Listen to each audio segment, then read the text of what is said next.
Okay, there we go. We are ready to start. Everybody, tonight we're going to be doing Gottlieb's 1972 Pro Football. No shooter lane on this. You just push the button on the right-hand side and the ball launches.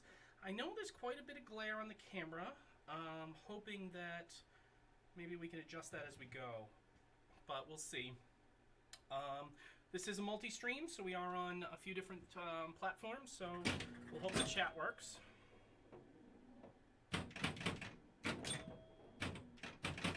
Oh, come on. No.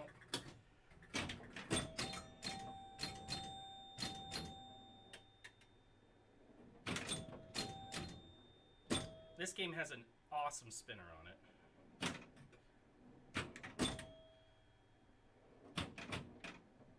If you can hit it, which I haven't been able to yet, but we will.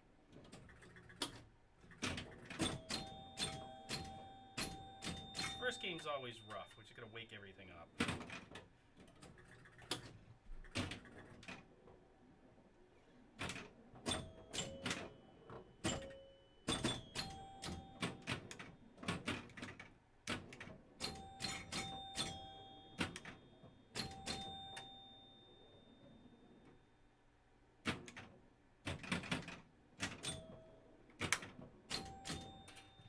To nail that spinner.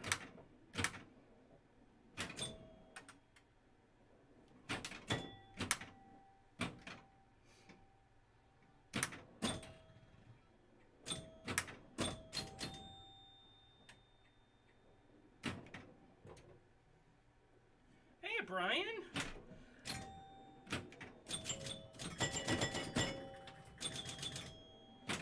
Streaming an old pinball machine that I have here at the house, 1972. Well, it's not as old as you. Good to see the Facebook messages are finally coming into my Streamlabs here. They weren't the last couple days.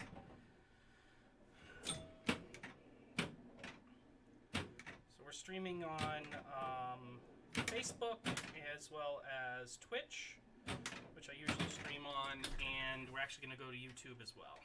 So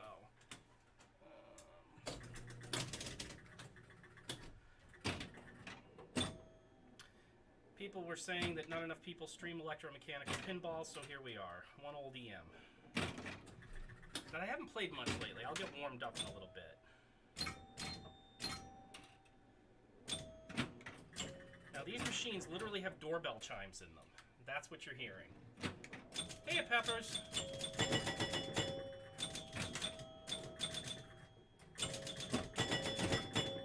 There we go. Now the game's getting moving. Things are starting to warm up.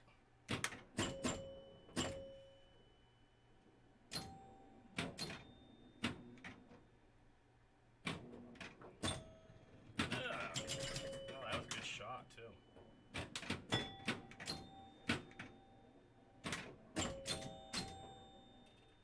Oh, almost hit the 50-yard switch. That would have been nice.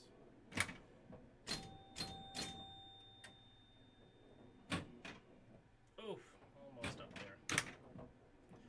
The spinners on this, well, the one spinner in the middle is really nice and loose. So the goal of this game is there's 1 point markers all over the board. So there's a point here, one here, and one here. And then there's a bunch of spots where you can get touchdowns, obviously the 2 out lanes. And then there's a bunch of rollovers on the play field that do different things. So as you guys can see, this light here is lit. I'm at the 0 to 10 yard line, and then we go all the way up to 100. And so 10 yards on this star. There's 50 yards here and here. There's 50 yards here and here. 30 here and here. 10 here and here. And so the purpose of the game, and you can get these vary targets here to go from 10 to 50.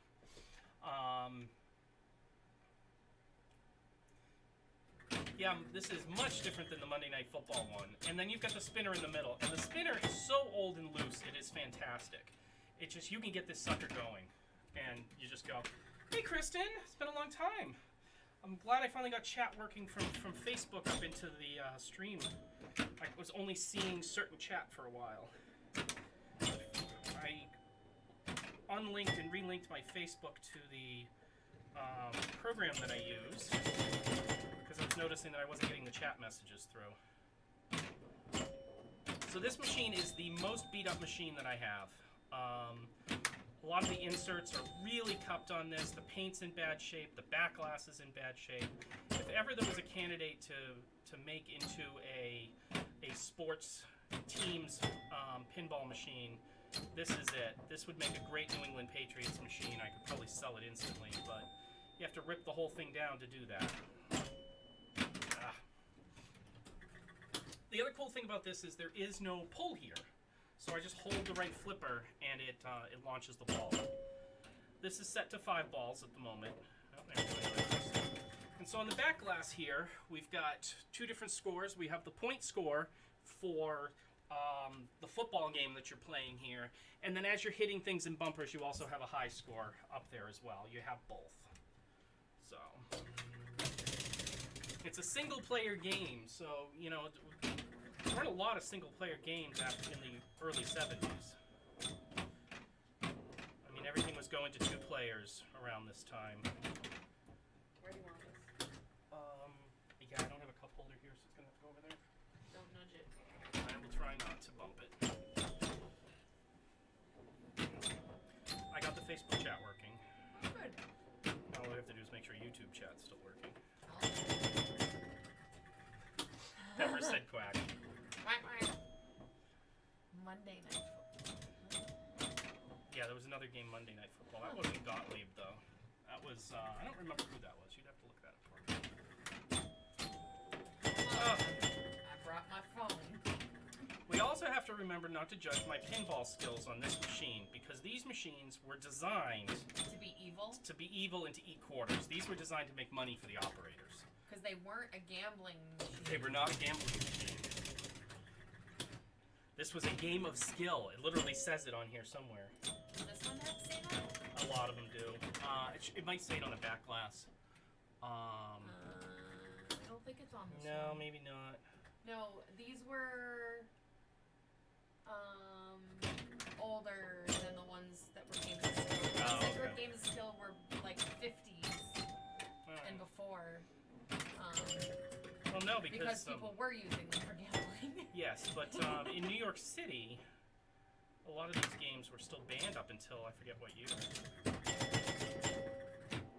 You can just go look up the guy who saved pinball.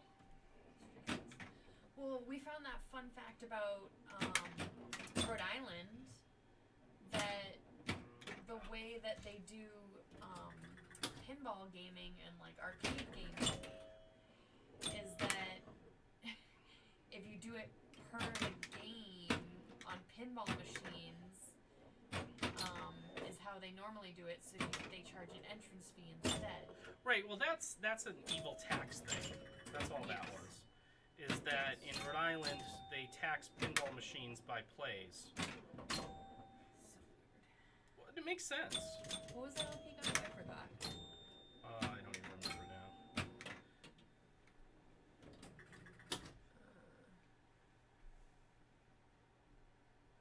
Oh, see? Oh yeah, Roger. The answer was already there. I didn't have to do any work. You have a community, you'll find somebody that knows the answer. I think a lot of people are still watching some of the other streams. There's some other good streamers going right now. It's a Wednesday. Yeah, I know, but Interesting, because it was also a holiday. thanks for the follow, Team Low. I love the names that people come up with for Twitch and everything. What was the one we had yesterday? And something with an NPC in it, which I thought was kind of cute.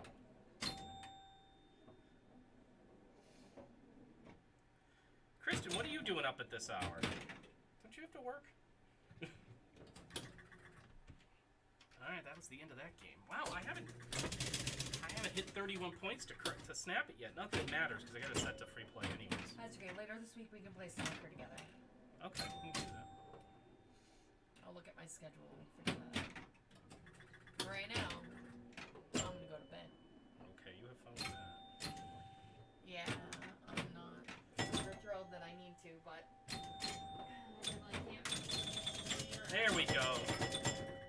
Got that spinner going.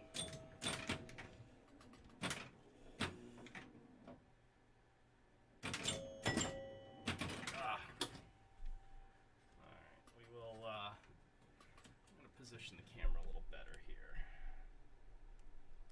There we go. Try to keep it in the parameters this time.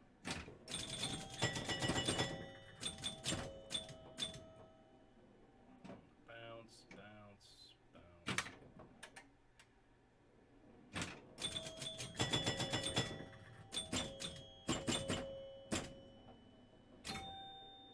I love the inside of this machine, though. It's so simple.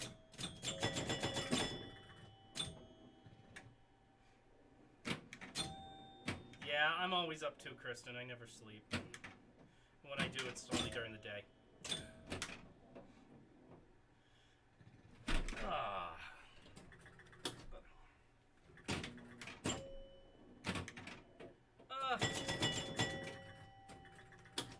Alright, well, we did hit the minimum point.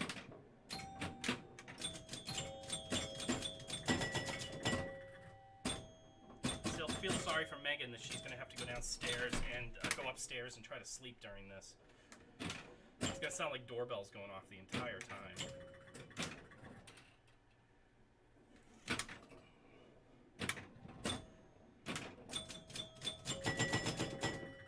I was hoping I was going to hit that spinner again.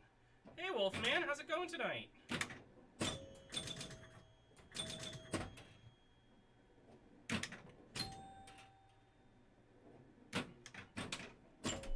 Yeah, this is an old 1972 Gottlieb that's in pretty rough shape, but I bought it cheap enough that it didn't really matter. So, you know, I replaced everything that I could in it. You know, did a flipper job, rebuilt the pop bumpers. You know, I don't do paint restoration, so the play field's pretty rough, and the back glass is really rough. I talked to a friend who's an artist about maybe turning it into a New England Patriots game or something, but just never hasn't happened yet.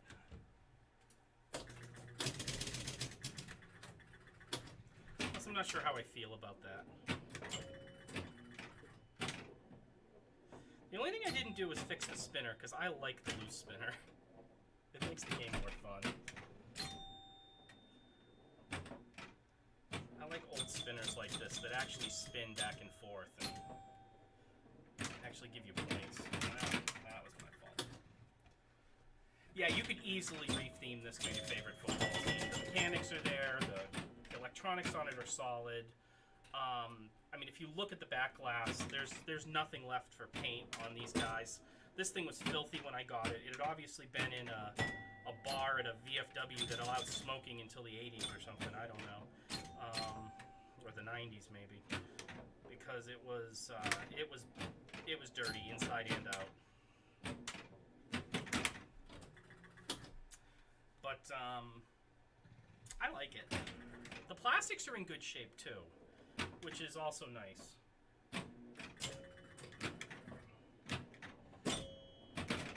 So Gottlieb in the 70s did a lot, and I mean a lot of sports-themed games. Because they really hadn't gotten into licensing stuff, and they had such a lead ahead of everybody else in the pinball industry at the time that they didn't need to license anything. I mean, Gottlieb really didn't license anything until like the late 70s, really.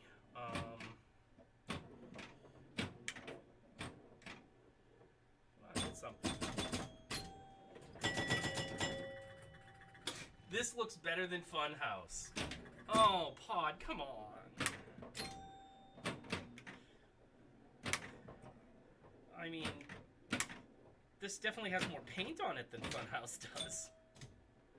But we don't have Rudy yelling at us tonight. All we have is doorbell chimes. I stopped over the pinball club today with Megan just to show her around, and we played NBA Fast Break. We played what do you call it? I wanted her to see Game Show, and I wanted her to see both of the high speeds because they're all three of them are games that are kind of on my list. So, wait, what do you mean game over? I should have one more ball.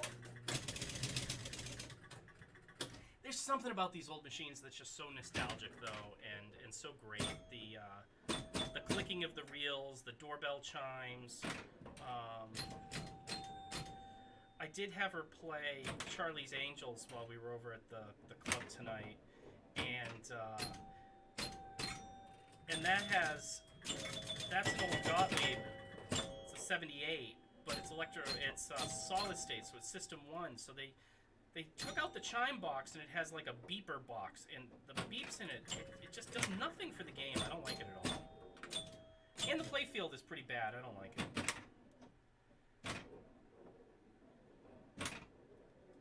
I mean, Gottlieb really lost it in the late 70s.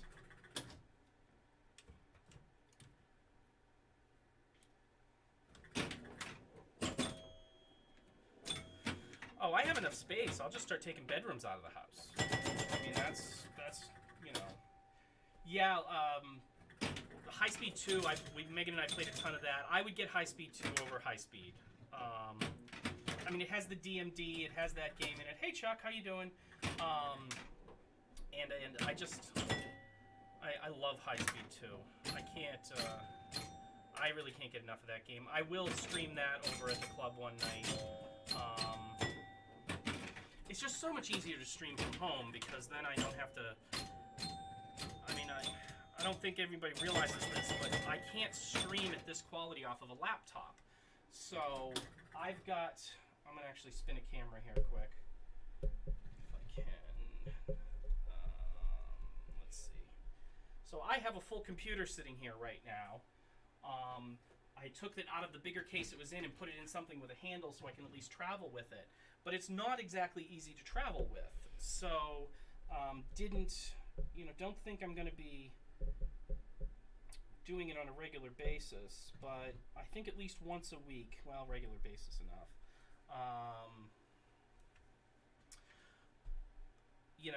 I think once a week's probably enough to travel with the gear over there. If I had a separate pin rig, it might be easier.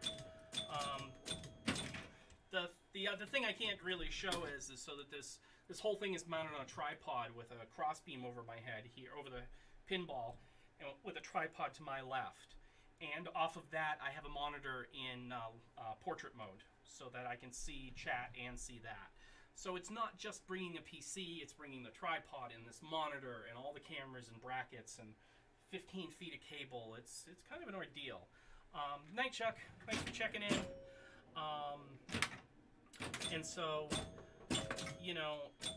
it's a little bit of a production.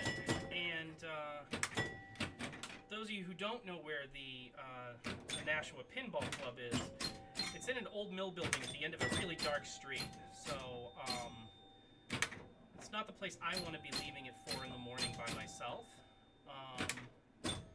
Don't get me wrong, I'm a big gal, and I do have a concealed carry, so, I'm not too terribly worried, but,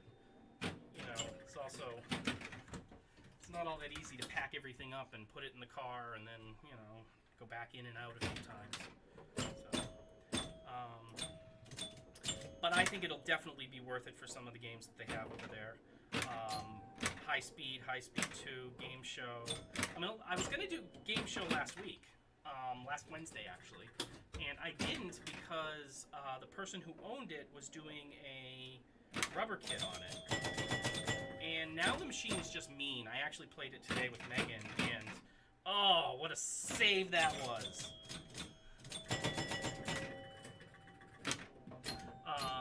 And it's still very mean. New rubbers always make those machines mean, so I'm going to wait till it breaks in a little bit more before I spend a night. Or you guys can all spend a night watching me play horrible pinball on the machine as we break it in together, which actually might be an option. Maybe if we did that, the competition people would be happier. Yeah, he put new rubbers on Game Show. He took the whole thing apart and cleaned it down to topside, cleaned it down. I mean, not a whole cleaning, but you know what I mean. He did it enough to to replace all the rubbers. So it is playing like a little bitch right now, Pod. I'm telling you, it is. You know how they are when you first put rubbers on them. It's so bouncy, and the flipper rubbers on that, they've just got so much in them right now that it's. I don't know. I kind of liked it the way it was. Made me feel good about myself. But yeah, it was pretty flat up at the top of that play field. Now, my house, I don't have a rubber in my house that's older than 2 years old.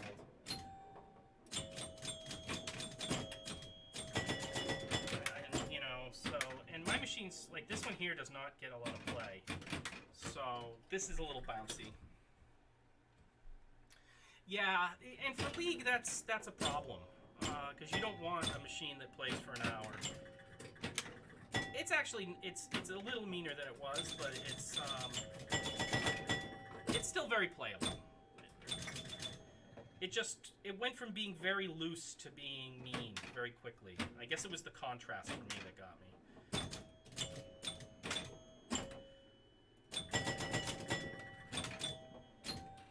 The spinner in this game. I'm gonna say that all night, guys, and I'm sorry, but I really do. I love old spinners. I really, it's something. So again, these games here were intentionally made to be frustrating and addictive. These were made as money makers for operators, you know. And so when you get into a machine in the 70s vintage, they just have an unfair advantage. You know, there's a couple shots in here that no matter what you do, it's going down the drain unless you slam it. And then the other thing is I can't pop and hold the flippers up because the ball will still keep draining. It'll drain out the backside if I do that. So you have to really pay attention when you need to shoot and when you need to bounce. The good thing about it is it really does make you think about the skill of what you're doing and where you want the ball to lie. It's almost like playing pool. You know, it's like, I definitely don't want my ball to bounce off and do that. You know, I don't want it to slide down here and go right through the middle the way it did. Because if it's just going to drain on you every time. So you have to hit it, move it. Yes, Duck, that is very, very, very true. All of these old pinball manufacturers, Bally's, Williams, and all of those, they make slot machines now because there's something highly addictive about the noise and the sight and the flashing lights and everything and the design that they built. And now, every slot machine is just a mobile video game.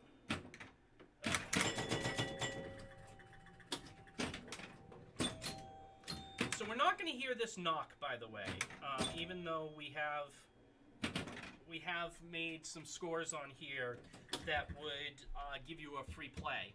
But you're not going to hear the knocks at all because if you look down here, right at where this girl's butt is where the counter is for the credit wheel. And I have that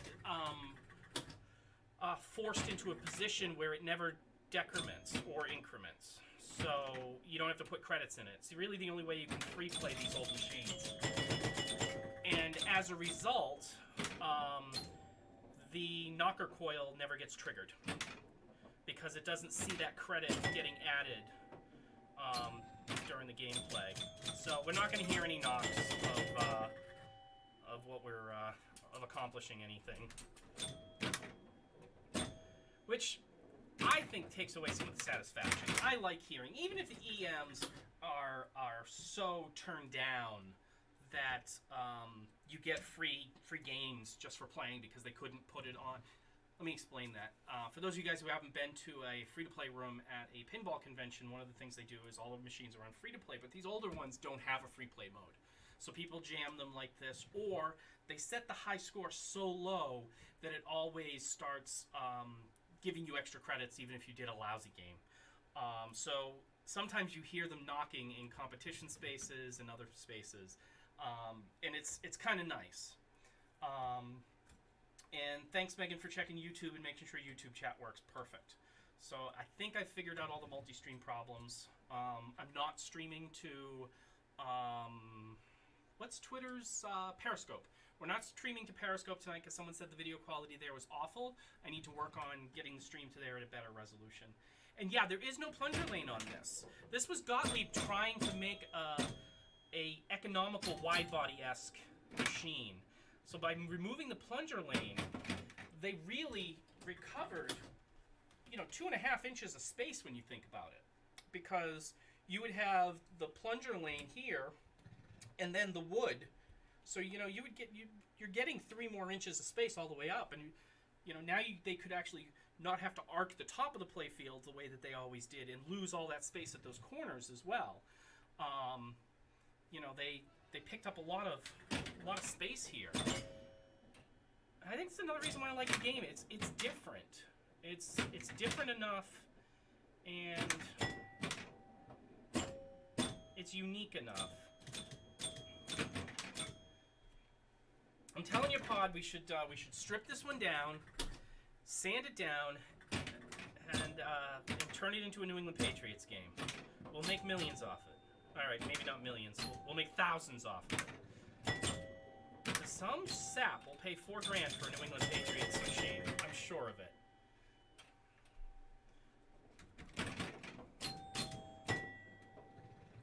That would take care of the cupped insert problems. Those of you who were on last night watching me play Funhouse, I did look up. Hey Neil, thanks for coming back. Chris, thanks for joining. All right, who am I? Did I just get raided by somebody? If it is, let me know who raided me so I can thank them back. Oh, Colorado. Thank you so much, Colorado, for the 18 viewers. That's wonderful.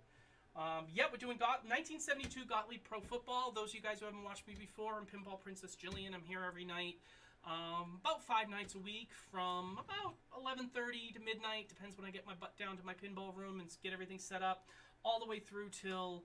I usually stream until about 3, 4 in the morning. I'm on the East Coast, so you guys from Colorado, thanks so much for the raid. It's great to have you guys joined with us. I also do a multi-stream, so this is also on YouTube and my Facebook. But I tell people predominantly that you should probably be chatting in on Puppy Man. I'm thinking of selling this. Depends where you're located. If it's on your Pinside wish list, you might want to come out here and pick it up. Thanks so much, Colorado, for the raid. Really appreciate it.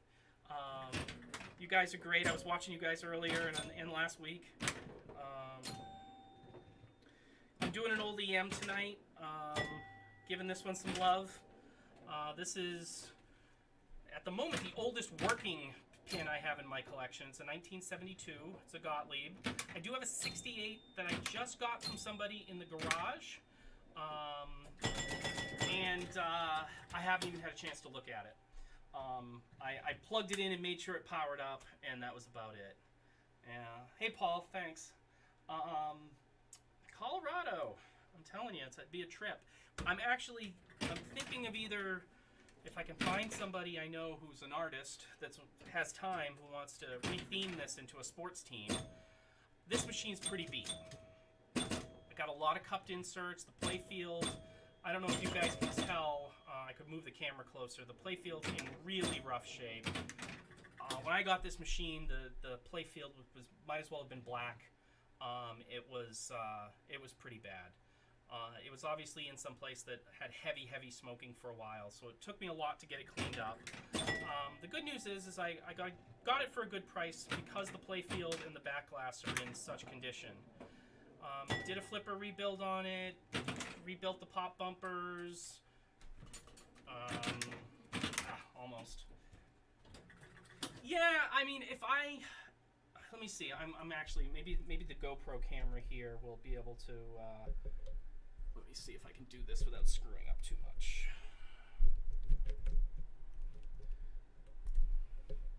So, you can see, you really can't see, but you can see there's a lot of striation here on the playfield itself. A lot of paint's gone, and then if we look closely at the back glass here, you can see this back glass is toast. These football players, there's not much left on them, so it's really in kind of rough shape. Did this thing invert itself on me? It did. That's okay. We'll fix it in a second. Give me 1 second, guys, to reposition this camera. That's what I get for moving cameras midstream, right? But, you know... Oh, you're in Boston, Chris. Yeah, I'm here. I'm here every night starting around midnight, so come on back. I'll be here. This is what I get for doing this midstream. Now I have to go flip a camera over. GoPros are great, but they do certain things automatically when you don't want them to. It's like I didn't ask you to rotate. There we go. But yeah, the back glass is, anywhere there was a light bulb, it's in pretty bad shape. The playfield's in pretty bad shape. I hate to retheme a machine, you know, that has any life left in it. I mean, if this had a broken back glass, I'd be all over that. If you ever find a machine with broken back glass, you know, go ahead, especially a sports theme, repaint it, redo the whole thing, theme it up, and you know, have it be your local sports team. That's great. But I'm torn whether I want to do this with this one. The back glass is trash. The playfield doesn't look great. It would make a great machine if we repainted it, but I don't know if I'm able to do that. Yeah, I will be at Pintastic. You can find me at Pintastic. My streaming rig will be there, so I'm going to be doing a little bit of recording and streaming, probably in the VIP room area at nights. Because during the day, Pintastic's actually using all my video equipment and sound equipment to record the seminars for YouTube. So I won't be able to stream or do any recording during the day in the free-to-play room because they're going to be using my computer and all of that. This machine, Chris, will be there on in the free-to-play room because I want to do something with it. So I am thinking of selling it, but I don't know yet. I have an emotional attachment to all my pinball machines. It's really a problem. I know I'm bringing this one. I'm going to bring my Gottlieb Soccer, which is a 2-player from 1974. I was going to bring Rack 'em Up, but I decided I'm keeping it, so I'm not going to bring it. Partly because I have another 1983 System 80 in the house, and Megan will never let me get rid of that one because it was the first pin we ever bought, Royal Flush Deluxe. And it's too beautiful. I mean, it's just in gorgeous condition, so I'm never going to get rid of that. So I might as well keep the... I really like Rack 'em Up. It's a great game, so I'm probably keeping that. But I am thinking of selling my Sopranos. I love the game, but I think it might be time to switch it out for something else.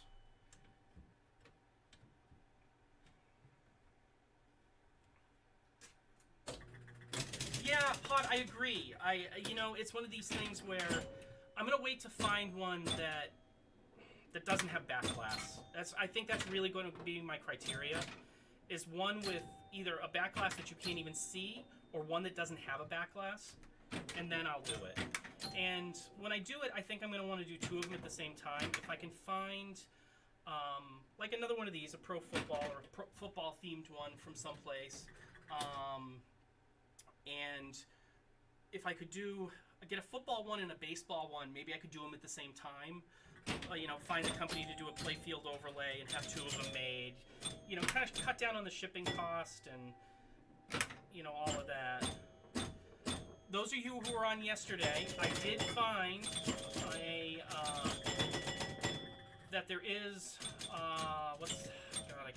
Mirko in Germany does actually have in stock replacement playfields for Funhouse. They're $1,000. It's about what I figured they were going to cost. Now I just have to come to grips with I'm going to do that. I'm hoping the same thing too. I'm really hoping that the Pintastic flea market this year is much better than it was last year and the year before. Chris, thanks for the follow.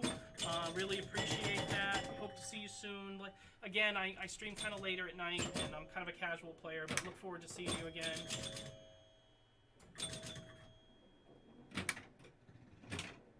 Yeah, your local retailer has EMs, but you don't know if he ships. Well, shipping's not really a problem. I mean, I like driving, so it depends where it is. If I could make a road trip out of it. A couple of years ago, well, it was only a year ago actually. It was a year ago this month. I bought my wife Megan for our antiques and flea marketing and all of that kind of stuff. I bought her an American Pickers van is the best way to describe it. It's a big black high-top Dodge ProMaster. And I even put the ratchet tie-down straps on the walls and all of that. And so, yeah, a drive to Minnesota sounds great, you know? I don't know, I for some reason think I could just take some days off. I mean, I'm not working at the moment, but if I was, I could just take some days off for the right deal and go buy a bunch. I gotta get another job to do that, though. Which won't take me long. That's the other thing I'm worried about, is getting a job too soon. I'm kind of enjoying... Oh, come on. No. That's the one thing I hate about this game, is is that even if you're playing right, you can drain the ball.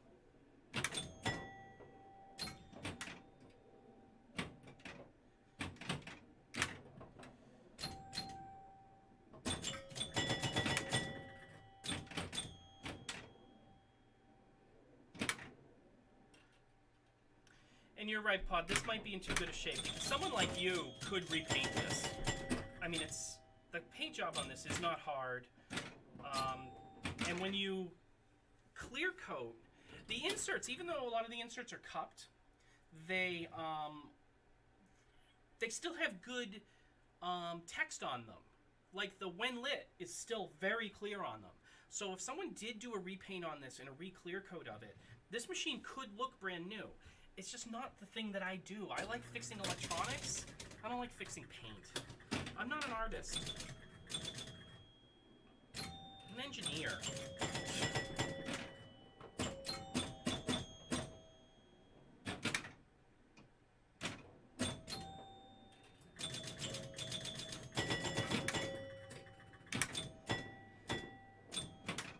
Yeah, that's kind of my feeling on it too, is you can't trash the playfield. I mean, if the playfield can be restored, you should restore it. You know, you don't do that.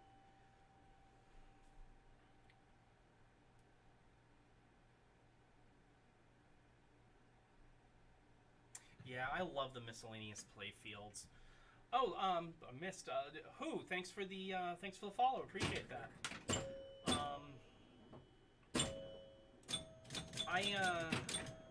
As I said, I'm not a tournament player. That was horrible. I'm actually going to play my first tournament in the end of June. Looking forward to it. I've got 10 pins here in the house, including this one and some of the others. The newest pin I have is actually Sopranos. Everything else is older. I've got a Funhouse and an Addams Family. I've got both playfields in a Pinball 2000 cabinet, so I have both Revenge and Star Wars Episode 1.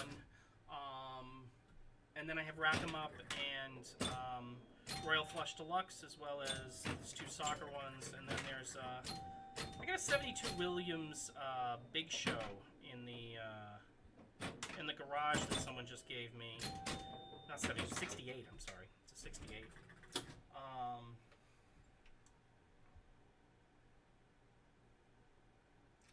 You're looking for trashed early solid state with a 6-letter word to spell. 6 drop targets. Huh. Let me think. I don't know, we can look at the one that I just got in the garage. Actually, the playfield in that doesn't look horrible, but I haven't looked at the electronics yet.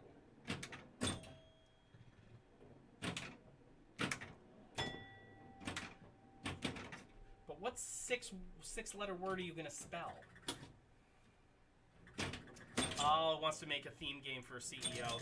Yeah, I'm telling you, I think, you know, when you look at, like, the American Choppers years ago were making all those theme bikes for all of these big corporations. Because, you know, most of the time it was like the CEO or the director of marketing or somebody was a motorcycle nut and wanted one. I think pinballs, I think there'd be a business in that. Retheming machines for companies, because so many companies in the tech sector have game rooms, and you know they'd love it if they had that. Hey LipFat, thanks for the follow. I love the names that people choose on Twitch. I mean, we had someone in here last night who had NPC in their title, which I thought was great. Those of you who aren't big video gamers, NPC's non-player character, and I just thought that was funny. But imagine if this game, I think it might be Big Star. Maybe it's Big Star, not Big Show. I keep saying Big Show. It's a 1968 Williams. It might be Big Star.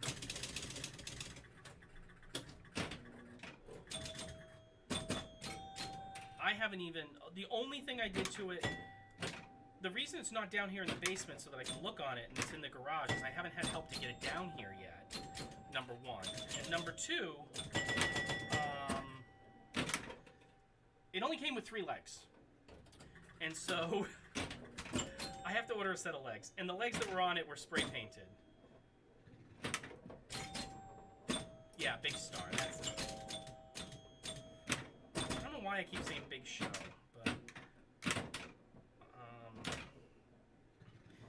but yeah, I actually got it for free from Makerspace here in Nashua, Make It Labs. I was on the board of directors, and I was the treasurer who helped incorporate the place at the beginning. And they're in a new, bigger space now. It's phenomenal. They've got CNC machining and a wood shop and all sorts of stuff. And they were doing a cleanup day. Someone had brought it in, and they were going to work on it. They had picked it up somewhere along the line and never did. And it was just sitting in a storage trailer that they had there. And one of the board members, who's a friend of mine, said, "Hey, Jillian, you just come get this if you want it."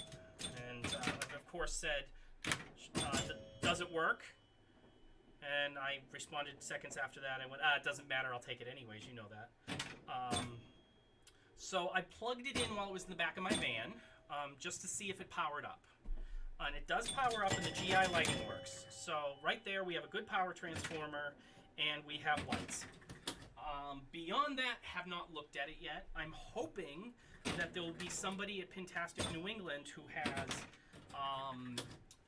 wire diagrams and service manual for it, so that I can start taking a look at it in July. And that's another one that I don't know what I'm going to do with. I've never played the game, so I don't know if I'm going to like it. And that's a big part of this. If you don't love a game, there's no use having it in your house, I mean, if you like a game casually, that's fantastic. You go play it someplace. But, the games I have in my house are games that I play regularly. And I do really like this. I think that's part of the reason I want to get rid of soccer. I liked soccer because of the little game in the back glass, but it doesn't interest me as much as it did.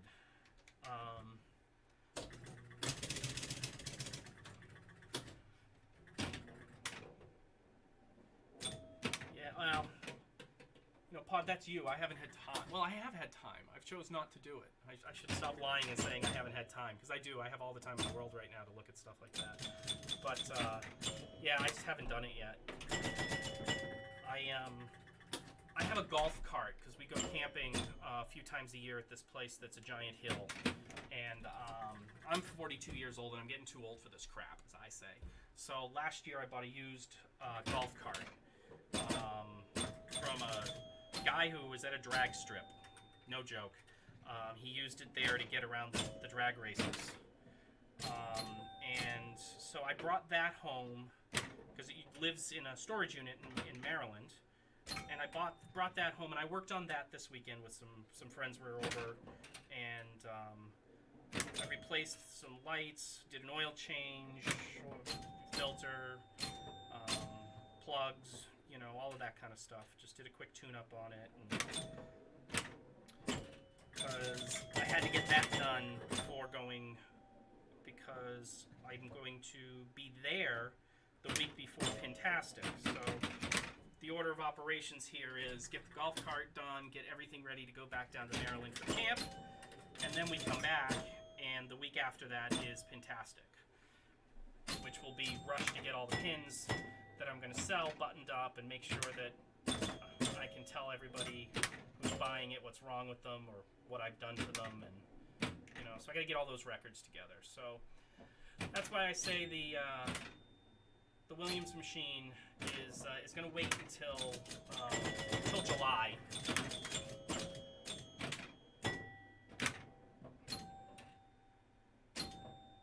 Hey Pod, do you know if there's any extra legs hanging out over at the club?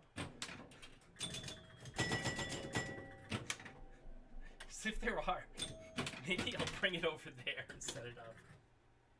Thanks for the follow, Obi-John. Yeah, I didn't think so either. If there was, I was going to say I could, well, you know, and normally what I would do is I would just throw it on my pin dolly and start looking at it, but I know I'm going to need the pin dolly. Yes, I should be able to get a really cheap set of legs at Pintastic. I also need to pick up a sheet of glass at Pintastic. That one that I blew up that night.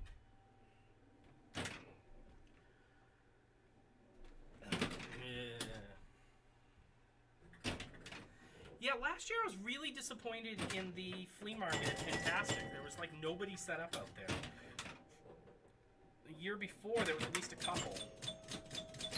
I mean, it was oppressively hot last year though. I mean, the year before it was raining. Last year it was oppressively hot. Yeah, somebody I saw on a forum that's going to be exhibitor at Pintastic mentioned they were bringing glass sheets for like $55 or something, which is what you can get them from Marco for. But at least you don't have to pay shipping and they're there. And I'm tempted to tell them I need a couple sheets because the one that's on this is absolutely atrocious.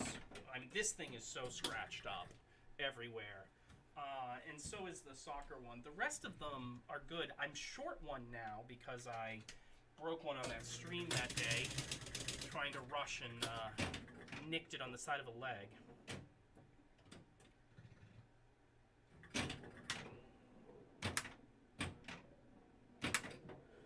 Yeah, you and your Black Knight. I know, you're gonna win. What year's Black Knight 2K? What year did they make that?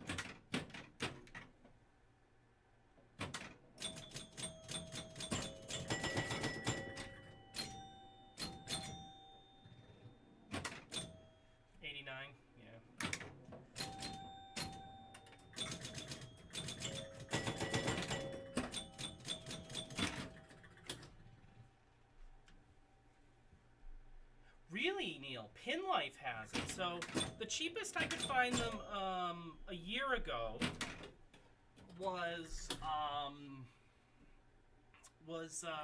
Marco. I think he was doing them at like $55 a piece if you bought two, so it was $110, and I don't remember what shipping was. It might have been free if you bought two. I bought two sheets then. I have one left, but it's really scratched up. I switched it out and kept it as a spare, which I could put on any of these machines, but I suppose actually I should pull that sheet of glass out and put it on because Rack 'em Up's the one without glass on it now. I should at least put it on to protect it from dust, dirt, and a cat. Cat's pretty good. He doesn't sit on my pinball, but, you know, just in case.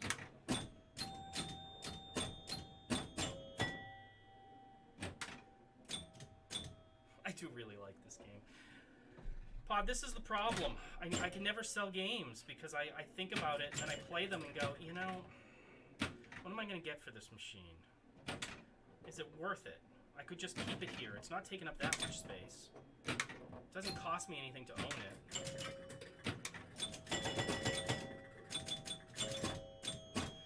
Yeah, alright, Pod, we'll see you soon. I'll be streaming the next couple nights still. So stop in, say hi.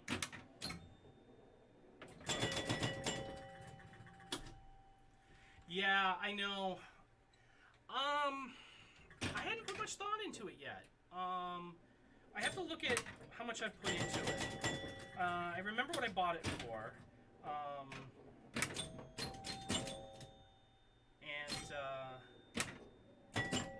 I know I put a flipper kit in it, and I don't remember if this is the one I had to replace the pop bumper coils or not. Even so, those aren't expensive. I mean, I don't think I'm gonna sell it for any more than $400. Is my guess. Especially in the state it's in. I mean, it's got cup inserts. The back glass isn't great. I mean, it's not a pristine machine by any stretch of the imagination, but it plays well, and that's the important thing too. I think me and other people. Yeah. Playfields must be covered. So I pulled the glass off of one because I felt like I was getting a reflection on the camera when I was streaming. And then I didn't like it because it was too noisy. All the pops and everything, it was too loud. And then I'm like, wait, I'm just going to deal with the glare and I'll put the glass back in. So I went to grab the glass and I put the glass between two pins. And as I slid the sheet out, I tapped the glass on the edge of the leg and it just shattered. So, you know, I don't play them without glass on them. I keep the glass on them all the time. But I took it off thinking it was going to make the machine look better. And it didn't, and it cost me a sheet of new glass. But thank you so much for letting me know, because I actually really like Pinball Life. That's where I buy my cheap light bulbs. Oh, I thought I could have saved that one. This here has LEDs in it. I know it looks kind of bright the way a white balance is, but they are, yeah, also your heart rate, no shit, huh? So I put soft white LEDs in all of my pins, unless they are like much newer, where standard bright LEDs would have come in them. I just want to get the heat out of these old machines to stop the back glass from deteriorating and stop the plastics from heating up and bending and that kind of stuff. And Pinball Life has, they're cheap. I buy them by the thousand. They come in, you know, bags of 100 inside a 1,000 bag, and I think they're like 8 or 10 cents a piece or something. Soft white. They do have a reasonably high failure rate. I would say 1 or 2% of them just don't work. But you know, for me, it's really about just trying to prolong the life of these machines, and especially the back glass. I mean, I understand people don't want to do it on top side, you know, and the soft white, I think it looks fine to me. I don't have any Invisiglass yet, and I need to buy some of that. It's expensive. It's $250 a sheet. And so I also have a Pin 2000, which has that special glass on it with a coating at the top. I can't believe I just did that.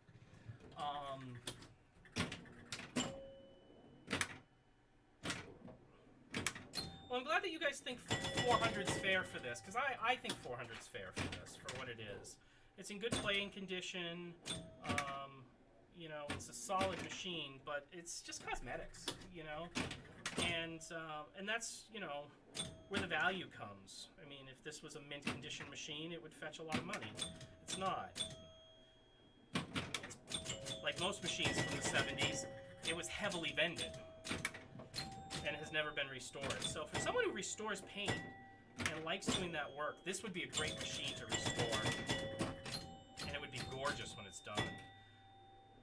I put a coat of wax on the playfield, and I don't know if I did myself justice there or not, because I think it actually made some of the scuffs on the playfield more pronounced where there's no paint.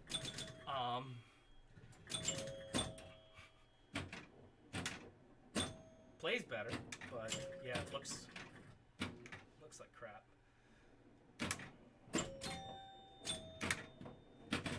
The only thing I haven't done on this pin is replace the spinner. I like the spinner. The spinner's so loose on these older machines that I haven't wanted to put a new one in. For that reason, I'm just going to let it fall. There we go. Hit something this time. Let me see if I can get a spinner shot in here. There we go. It really makes this game fun and interactive, I think. Because it really gives you something to shoot for. Instead of shooting at the 50-yard targets, you can actually get more than 50 yards out of the spinner. And for those of you who missed the beginning of it, we do have some one-point targets all over the place here as well, and that's your extra point, your field goal kick. So every 100 yards you go, you get 6 points, and then you can hit the extra points at any time, like we just did.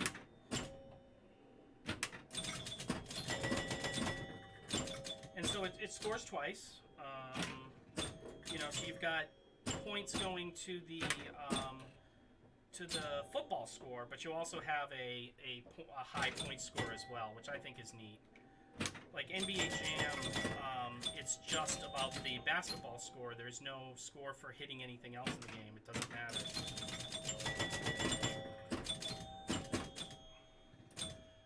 Next ball drains, I have to drink some water.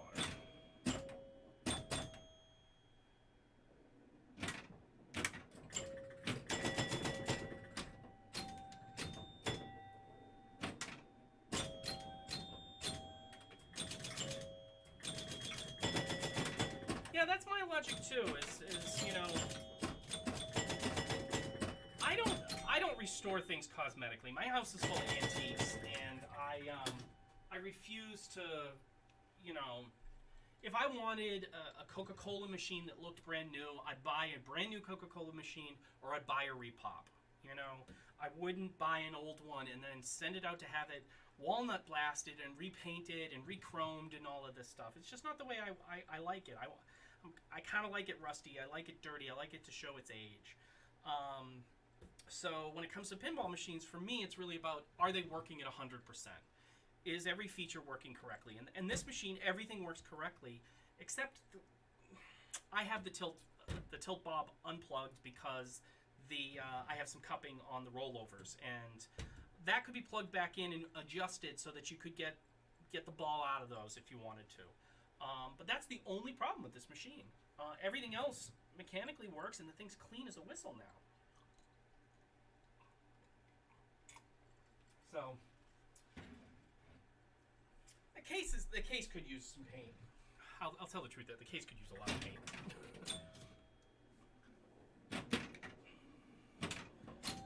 I mean, this was someplace that was used, and whether it was an old campground or something.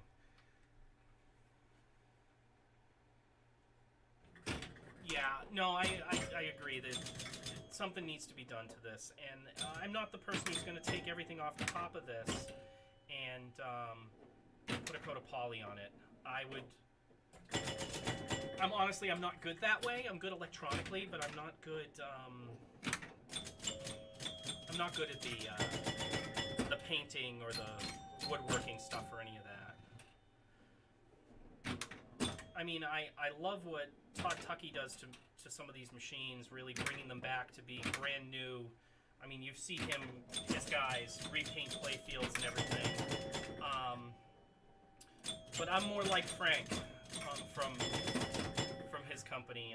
I care more about redoing the electronics and making sure it's performing as it's supposed to, like the day it rolled off the showroom floor.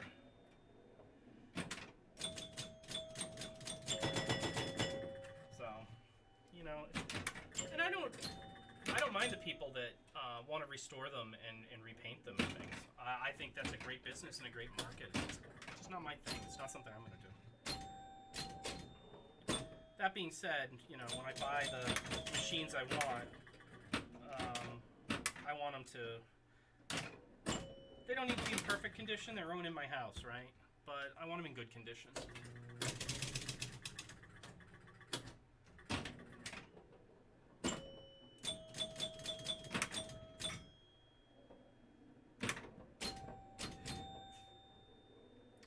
for me, I mean, this machine, I'm 42, so this machine was made before I was born. And, you know,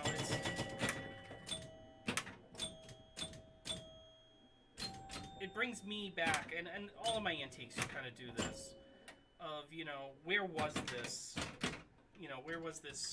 who made the money off of this machine? Where was this hosted and housed? And, you know, it makes you think about the people who played it before you and all of that. And then, you know, that's why I love these old machines. They're so different. The big chunky flippers are just so different than the newer stuff. I'm actually a fan of the early 80s Gottliebs. Frankly, because I just like the way the playfields played. I wish they had the bigger Bally Williams type flippers personally, because I don't like these chunky ones. But I love the way the layouts on them. I love drop targets. I love spinners, you know, and drop targets and spinners, they've changed since then. Not a lot of new machines shipping with good drop targets. And spinners are barely noticeable in games. I think what drew me to this machine was these little slingshot things here. Gottlieb made a few games with them. They made a baseball game with them as well. And you know, that's why I think that if I could find a set of them cheap, that may end up being a Patriots machine and a Red Sox machine.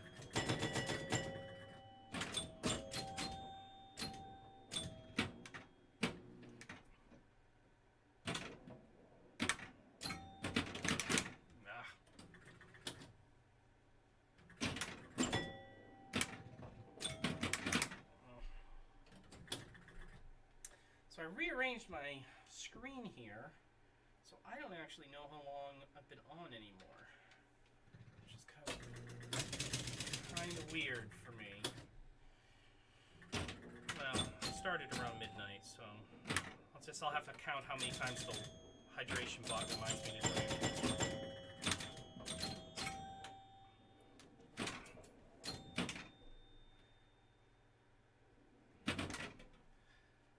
I stopped in on Colorado for a little bit. I don't remember what they were streaming, though.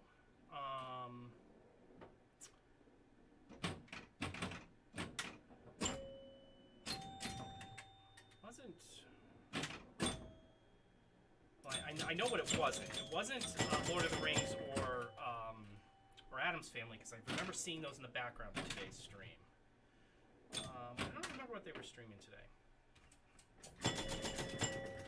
The last time I dropped in on Colorado, they were streaming an old EM.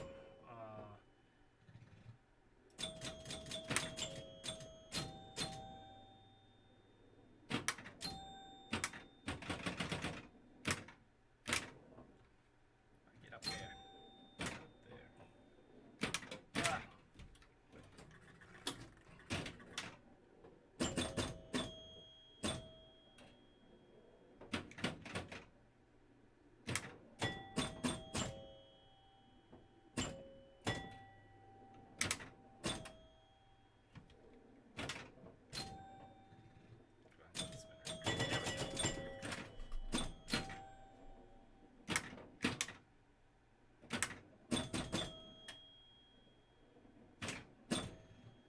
Thanks, Kristen. Yeah, so it's 1:07. Yeah, I think I started around midnight. So that sounds about right.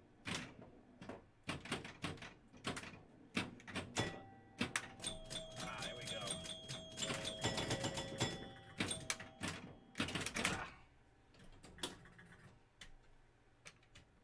Nothing left.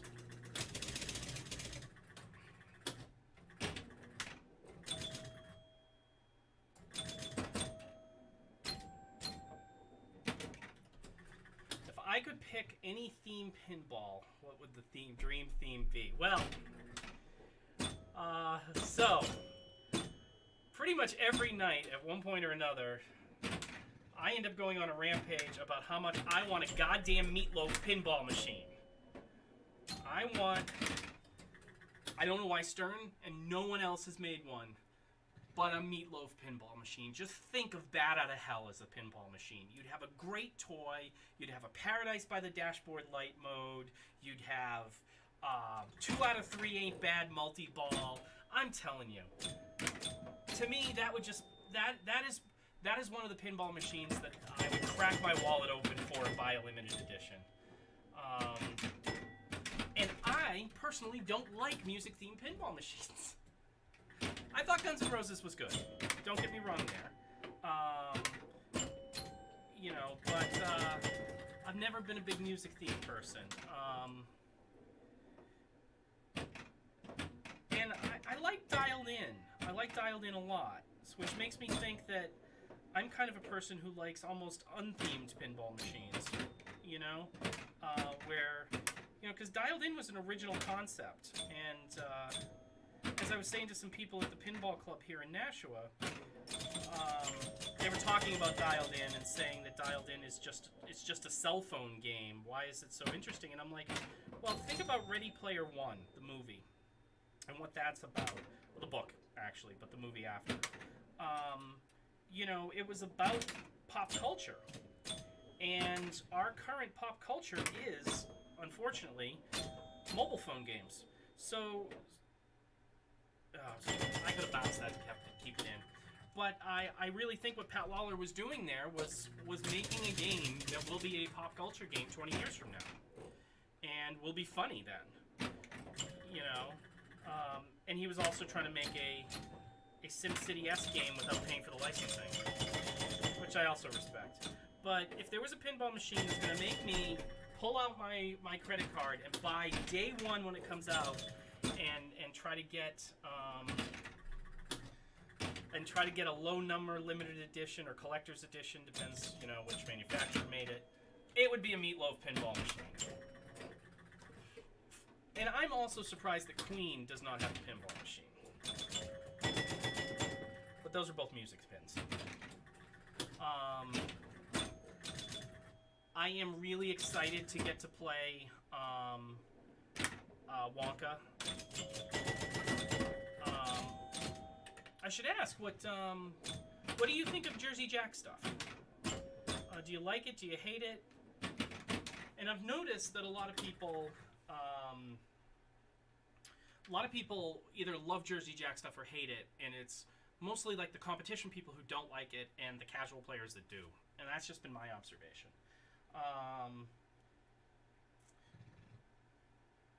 Jack Black.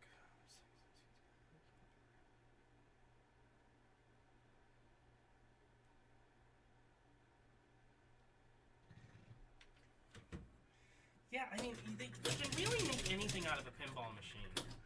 I was reading recently that one of the Stern machines that they turned into one of the Supreme pinball machines for that Supreme limited company that's really exclusive was at Christie's for like $32,000 or something.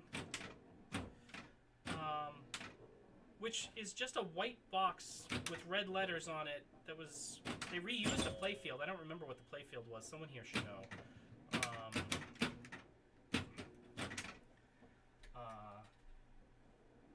I agree, they're super well built. Everyone I've played I've really liked. But I've noticed that a lot of the more professional pinball players don't like the way they play. And I think it's because I don't think Jack made them to be tournament pinball machines, really. I think he made them to be players. But I don't know. I mean, around here, most of the machines that are in tournaments are mostly Sterns, and that's just by virtue of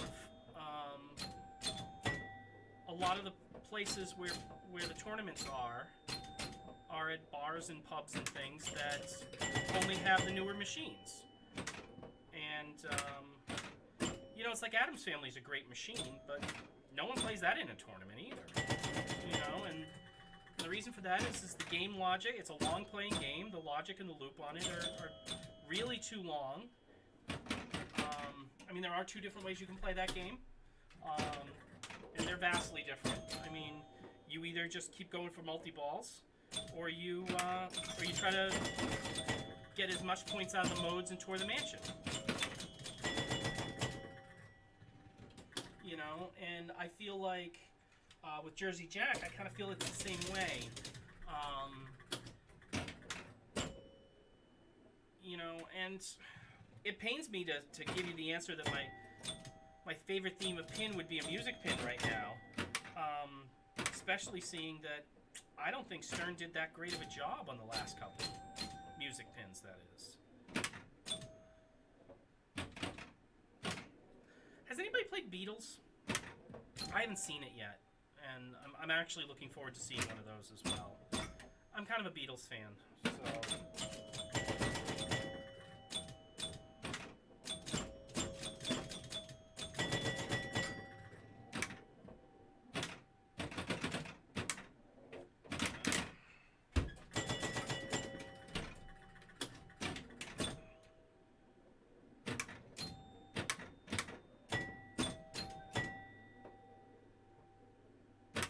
So we played Funhouse last night. Before that, we did Star Wars Episode 1 on pin 2000 and Revenge from Mars on pin 2000. Both solid, great games I have in the house. I did do Metallica last Wednesday over at the Pinball Club here in Nashua. We've done Sopranos, Rack 'em Up, Royal Flush Deluxe, and Addams Family. I am a real big Addams Family fan, just so everybody knows. That is, Addams Family was the pin that I played as a kid that made me fall in love with pinball. So it has that and High Speed, both of them have like near dear places in my heart. So it plays amazing, that's good. I'm looking forward to playing that. Again, I don't think it's something I'm going to buy. You know, I have to love something to buy it. Or it has to be really, really cheap, and I'm looking for a project at the time. And then most of those, I end up loving them. Something really nice about knowing the inner workings of something and knowing everything on it's just totally up to speed. And that's kind of why I'm... Yeah, I mean, I remember Addams Family was the first pin I got a multi-ball on. And I remember where I was and everything. It was, I say this quite a few times. I'm sure if I stream enough, my stories will get old and boring, right? But I used to live in Foxborough, Massachusetts, where the New England Patriots are. And back then, that town did not have... The Patriots sucked back then, first off. Let me start by saying that. When I was a kid, any day of the week that there was a Patriots game I could have gotten into, everybody in town had season tickets, and no one wanted to go down to that stadium and watch them. Nobody. So, that being said, I spent most of my Saturday nights at a bowling alley in North Attleboro. They had what they called Rock and Bowl. You know, they had black lights and changed the colors of the pins, and they had an arcade there. And they had both High Speed and Addams Family, and I fell in love with Addams Family. And I remember that they must have cared about their machines, because the Addams Family had an Uncle Fester in the chair. So they, you know, whoever bought or maintained the machines had put a couple mods in it, which I thought was interesting. At least now I think is interesting. Because operators didn't do that, you know? But it was the first game I ever got a multi-ball on, and I fell in love with it then. The theming on that game and everything. So when I started collecting pinball machines, it was on my list. When I found one in good condition, at the right price, that was it. I was going to pull the trigger no matter what, and I did.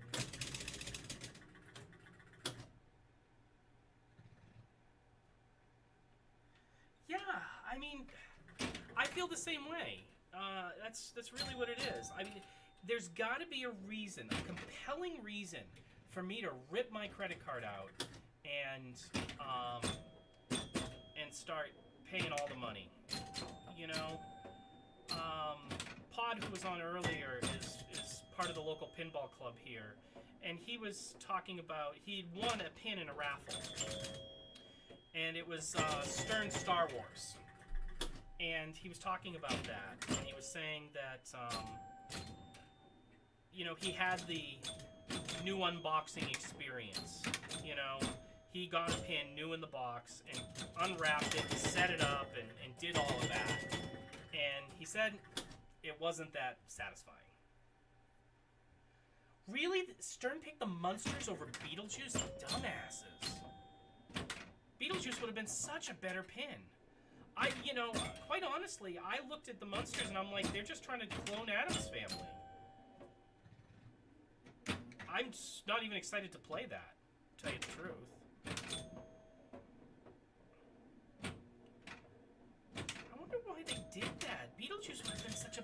I mean, maybe the licensing cost on Beetlejuice was far more. I don't know. But Munsters... I don't know. Munsters didn't excite me. It still doesn't.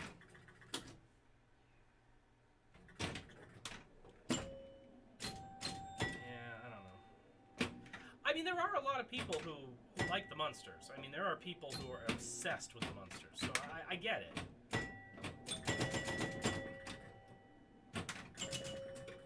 I just always kind of like the Addams Family better. Or something more, I don't know. I always just like the Addams Family better.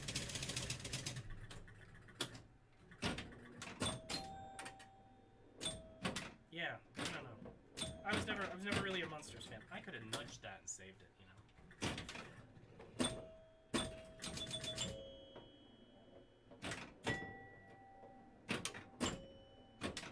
But yeah, I mean, I don't think I would spend all the money. Peppers, I've heard Munsters needs a code update too. Some people at the club were complaining about that. Like, you know, that Stern needs to get their patches out quicker. That they are really disappointing people. I forget what game they were talking about. They were saying, oh, the new code finally fixed it. They put this multi-ball in here instead of whatever else was there before. And they were like, but it took them entirely too long. For a brand new game, they should have fixed that a lot faster. I don't know about their development process. I mean, I did software. I still do software, so for so many years that, you know, I don't know what their engineers do once the game ships, right? So, you know, I worked for Warner Brothers Games for 5 years. I ran backends for large game platforms for all of WB games. So, Mortal Kombat, the Arkhams, you know, Injustice, which is Mortal Kombat rebranded, of course, as well as Shadow of Mordor and Shadow of War. And so, what happens a lot in the game industry is the game gets finished, the game ships, about a month later, they lay everybody off, and then they start working on the next game. And so, I don't believe that is how the pinball code is working. I'm guessing that as they finish the game, they're shifting off to go work on a new prototype, right? And I don't know why it would take them a month or two to do a code patch. It just doesn't make sense to me. That's something that they should be able to do in a relatively short amount of time. Because that same engineer's not working full-time trying to ship the next game yet. You know? They should have a little more loyalty to what they just sold. Especially for the price that we're getting for these things right now. I mean, let's be serious here, right? I know that these are hand assembled in the United States. I know that these are heavy components, and having American workers put these things together is more expensive than if they overseas them. I completely understand that. And part of the reason they do that is because these things are too damn big to ship around, right?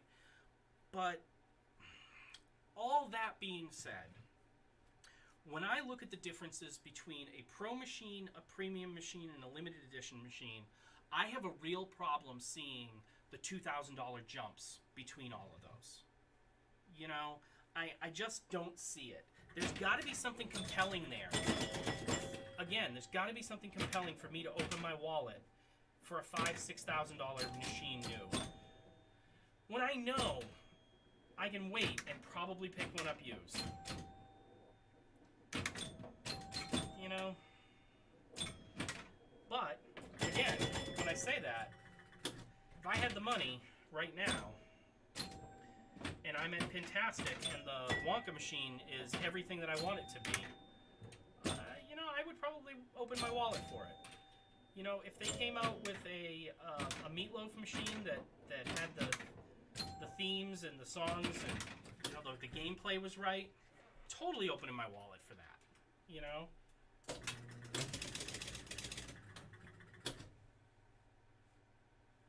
Yeah, I know they're gonna hold their value. I get that, but let's talk about, so Jersey Jack, right? Because their numbers are easier. I know them off the top of my head. For a Wonka, it's basically 8, 10, 12, right? And the $12,000 one, signed, limited edition, you know, all of that, special colored legs, special this, special that, special everything. Gameplay-wise, though, besides the elevator, which is also in the premium edition, or what they call the limited edition, which they're making 2,000 of or something. Come on, stay in. There we go. I just don't know if it's worth $4,000 more at the end of the day, right? At the end of the day, it's still going to be a used pinball machine. And is it worth $4,000? Yellow brick road, ruby red, emerald green. Yeah, I mean, that's... Yeah, I just... It's $4,000. Do you know how many vintage machines you can buy for $4,000? I mean, $4,000. I don't see it being $4,000 better. 2 maybe. You know, like, I can make the 2 jump. And when I was looking at the Aerosmith machines, right? So when Stern came out with Aerosmith, you had the Pro Edition, and back then it was about $5,000, and then it was about $7,000, or I think it was only about $1,500 jumps at the time. So it was like $5,000, $6,500, and then $8,000, somewhere in those numbers. What's an SE edition? That's the standard edition. Yeah, $6,500 for a standard edition. Exactly. That's my point, Peppers. It's one of those things. So when I was looking at the Stern Aerosmith, you know, whatever the numbers were for retail values at the time, the big differentiator between the standard edition, I'm sorry, let's use Stern terms, of course, the Pro Edition and the Premium Edition was about $1,500, but it had the elevator and that extra play field. And I'm like, okay, I get it. I get how much more work it is to make 2,000 of those machines different, right? And that it's not just the cost of materials. They're buying those materials in a limited quantity. So, you know, they're not getting as big of a bulk deal on them. And then they have to custom install those, which changes the manufacturing process. So I get all of that. I understand that. But to me, as a consumer, was it worth $1,500 more? And in that case, I was looking at it going, well, if I'm going to get one of these 2 machines, I probably want the one with the elevator, the love in the elevator thing, and that upper playfield. And I found out after playing it that upper playfield and that elevator, both of them sucked. So you know, yeah, I know, Peppers, you have your 2 machines, and yeah, you have 166. That was my last ball there.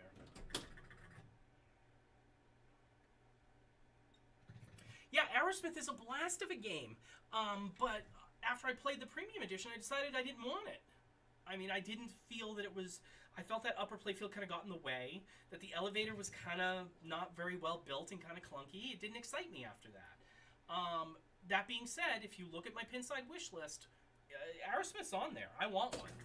And it's one of those things where I'll pick one up for $3,500 or $4,000 in a couple years. And there's enough home use machines now, and enough tournament players buying machines that they don't want them after a while, and the price drops off $1,000. And those were only $5,500 to start. And so picking one up for $4,000 or so in a few years is probably reasonable.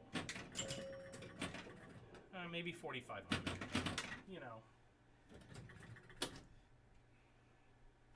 Yeah, and the Pro Edition is so much better than the Premium.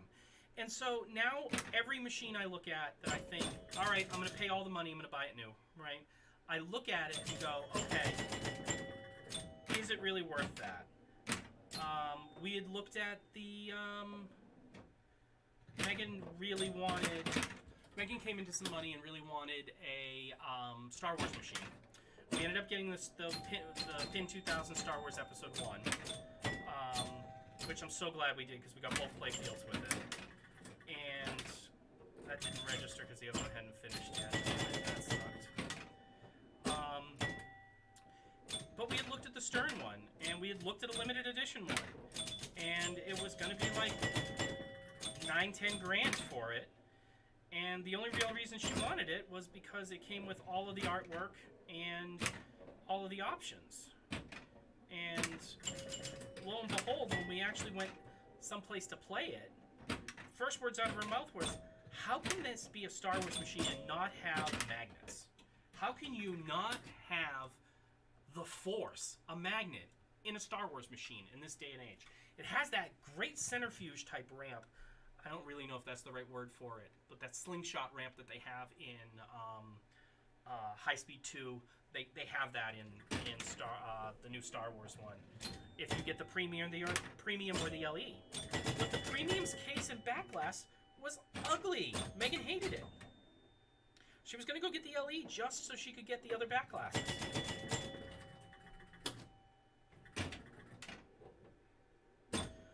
I don't know what Woz prices are doing.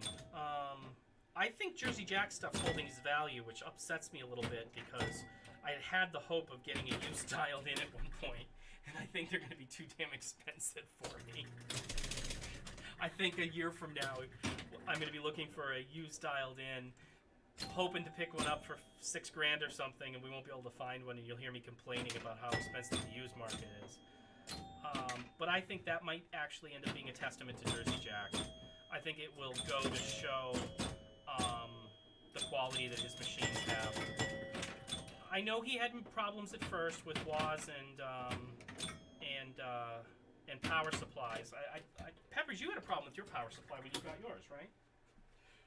He had a bad batch of power supplies, even up to when he was starting to ship dialed in. They were faulty connectors from the on the power supply from the manufacturer. I mean, he took care of all of them. I mean, yeah, on your Hobbit. That can happen to anybody, you know.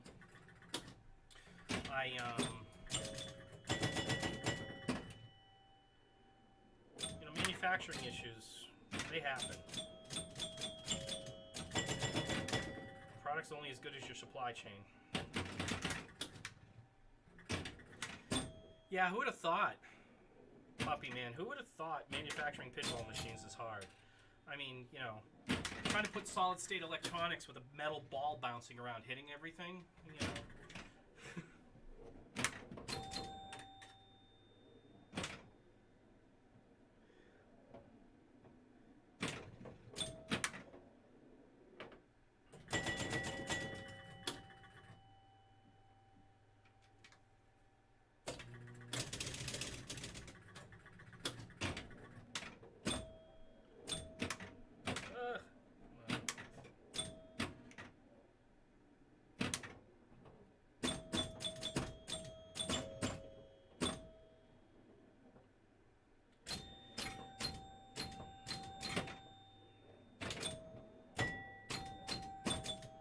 have to say, I do like the door chimes in this machine.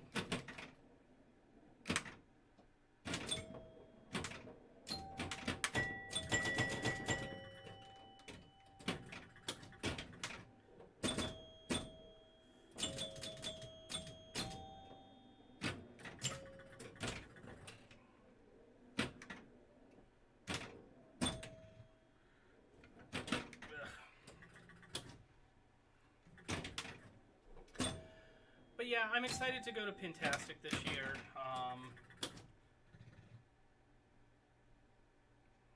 Yeah, that's one of the things that drew me to this as well. So you get 2 sets of points. You get points and you get touchdowns and extra points. So there's 4 extra point, 1-point shots across the table. 2 on the lower end, 2 on the higher end. One of them we just hit there. And then one of them's right above where the ball was. And so that does one score reel. And then the other score reel does the other. And yeah, this is a 1972, and so it's kind of common that way back in those days, especially on these 1-player games, because Gottlieb didn't really introduce 2-player games until like 73, 74, and then they went to 4-player right after that, after they figured out how they could fit 2 more score reels in the back box with it. But that's why most of the wedge heads were all 1-player games. It's because they had all that room. Yeah, and the spinner moves every... This spinner's loose. I have not replaced the spinner in this. I've done everything else, but I like how loose the spinner is. And I swear one of these days I'm going to be playing this, and the thing holding the spinner in is just going to give out on me. But it is so loose that you can get that spinner moving, and I think that's what I like about these old games. Was the impreciseness of it.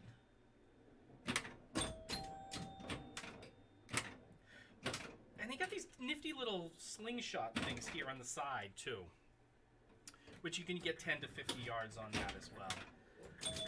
But it's such a fun little game. It's the oldest working game I have in my collection.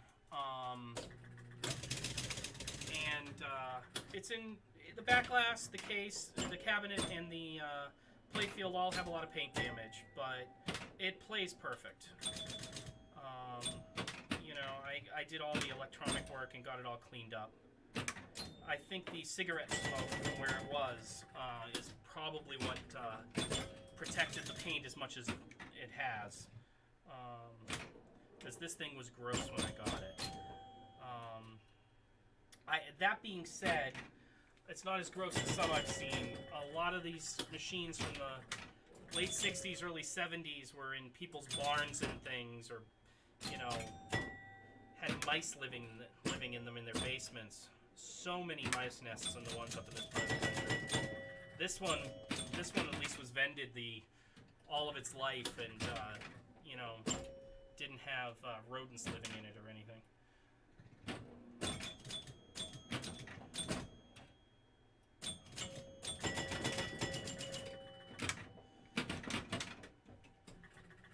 And so that Williams machine, that 68 Williams machine I have in the garage, I'm not sure how I'm gonna like it.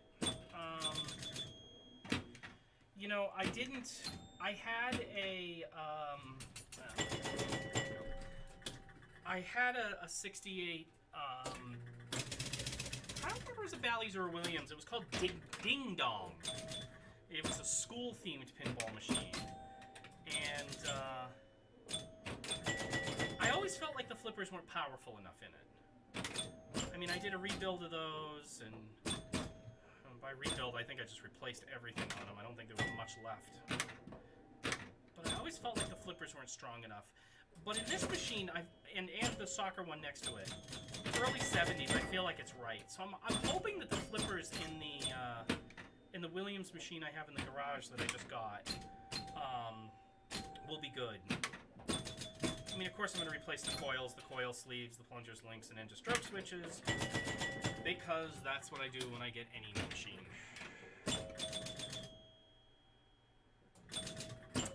Now, I don't know about you guys. Let's ask that question.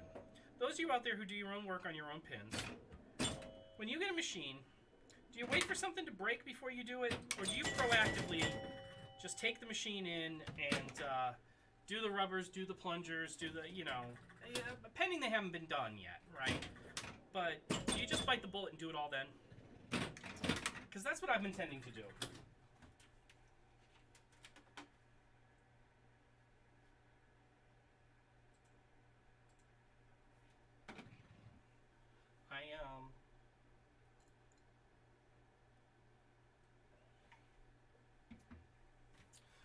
I kind of bring the machine in and kind of baseline it.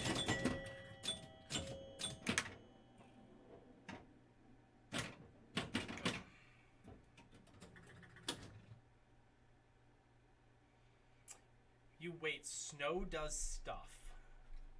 What does that mean? Where are you from?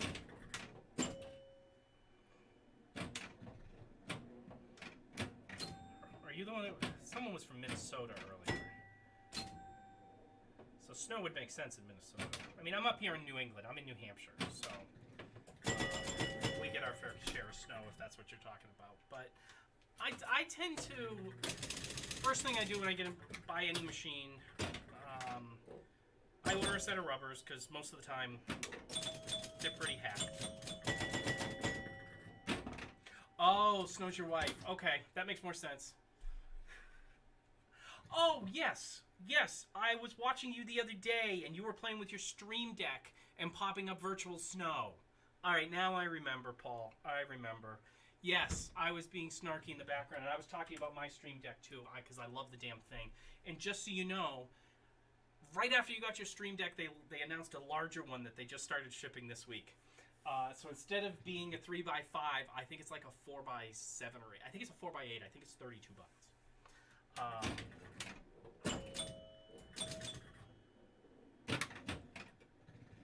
I think it's too big to travel with, so that's what I'm saying. That's my answer for now. Is that if I had it, I wouldn't bring it anywhere with me because it would be another thing I'd have to carry. And the little small one that I have is fine. You know, that travels well. At least that's what I'm telling myself now until I order it. But I'm gonna order another.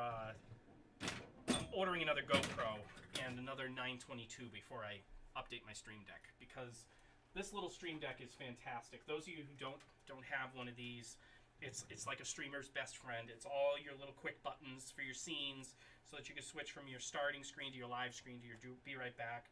I can push buttons as Paul found out. You can do some overlays and have someone who's not there pop up and all of that, and I can actually have it live record and all sorts of things. A great tool for any streamer, and I'm not sponsored by them. That's just my honest opinion. But yeah, I tend to just kind of go, okay, is it gonna need rubbers? Is the rubbers on it dead? And even if they're not, are they new? If they're new, I don't buy a rubber kit. If they're not new, I buy a rubber kit. And then I tend to buy the rubbers in kits.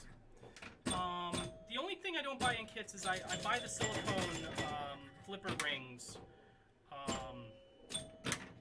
I buy those by the bag.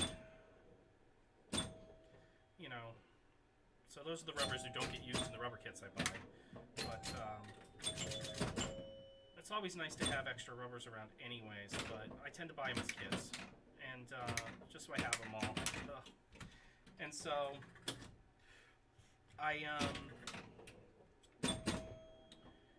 and then the next thing I do is I look at the coils. I see if the coils, the flipper coils, and make sure that there's no cracks in the sleeves, that there's no burrs on the linkage or anything like that, and everything there looks good. Make sure someone didn't hose it down with white lithium WD-40 or some sort of greasy oil or something that's going to catch on fire.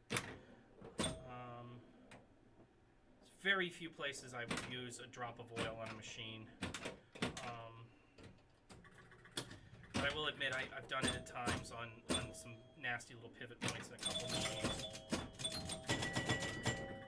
Most of the time it's white lithium, which my friend Sarah says, you know, that stuff's toxic, and I go, yeah, it keeps the mice away, right?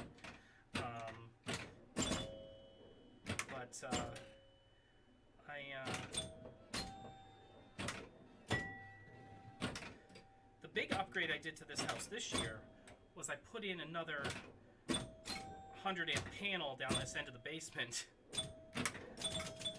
so that I could have all of my pins on 20 amp circuits all the way down the wall and have switches to turn them on and off all together.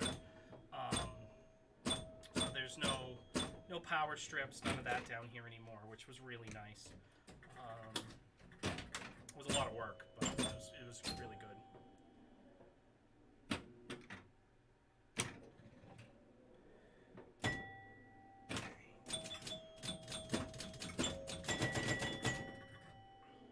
So I have no idea what I'm going to stream tomorrow night. I haven't thought about that yet. Well, Paul, seeing you're still on, I'm glad to know you're still on because I almost said this earlier. So you are the Colorado Pinball Collective. Now, I hate to tell you this, but you're in Colorado, so marijuana is legal there too. The only thing in our area, in New England area, that is called a collective is pot stores. I don't know why. I don't know why all the pot stores around here are called collectives. But that when I saw the Colorado Pinball Collective for the first time, that's what I thought of.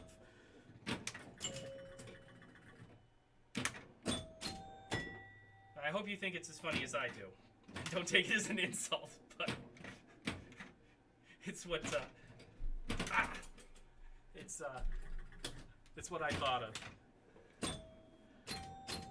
I actually hadn't thought about this in a while, but about more than 5 years ago. When did they legalize marijuana in Colorado? It's got to be about 7 or 8 years ago now, I would think. Because I remember I was living in my last house when it happened. And 2015, so it was 4 years ago? I was living in my last house. I remember that because... and at that point, I had never even tried marijuana because I had been in the National Guard for so many years. 14 sounds probably about right. 14 or 15. But at any rate, I had a business that I ran out of my house, and we ordered Chinese food and pizza a hell of a lot. And you tend to order from the same places because, you know, there's only one good Chinese place and only one good pizza place that delivers, right? And so this one day, a lot of the time, you get the same driver, you know, you get the same delivery guy. And so for weeks at a time, you know these people's first name. His name was Brian, and Brian came to the door one day and he said, "Jillian, this is it. I'm moving to Colorado this week. It's the last pizza I'm going to deliver." And 2012, yeah. Okay, that makes sense. So he turns to me and says, "This is it. I'm moving to Colorado. I got a pot grower's license. I'm starting a pot farm." And I was like, "Man, that is so cool." I'm like, I never really thought about that as like a viable business. But yeah, there's going to be people making long-term wealth off of growing legally now. And then I told a friend at work this, and it had to have been after 13 that this happened, because I was working at Warner Brothers, and I said something to Warner Brothers, so one of my friends who worked with me there, and he started laughing, and he turns and goes, "Of course your pizza delivery guy is going out to grow pot in California. He's been growing pot illegally and delivering it for years." And I was so naive back then that I was like, wait, pizza delivery guys deliver pot to people's houses? And when I think about it now, I'm so stupid to think that people wouldn't do something like that. That was me.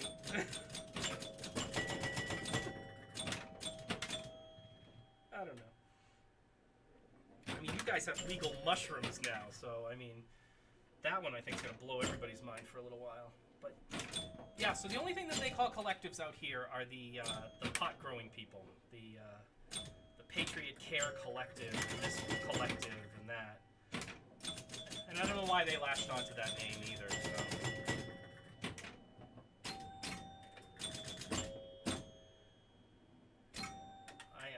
I have said for years, even when I was in the National Guard, legalize it, tax it. It doesn't really hurt anybody. Alcohol's worse for everybody than than marijuana is in my mind, but I'm not a scientist, so that's just my opinion. Not a scientist, but I play one on TV. Oh, I thought I had a piece of that one. Yeah, so these old games, these were mean, you know, and they were intentionally mean because they were quarter punchers. That's what they were there for. And I think that's what I like about them.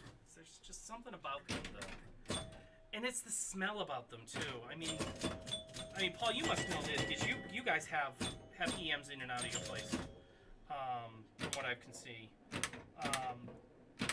Just the smell of these old machines, it's just different. All right, well, thanks for raiding. I'm sure I'll watch you guys soon, and we'll talk soon.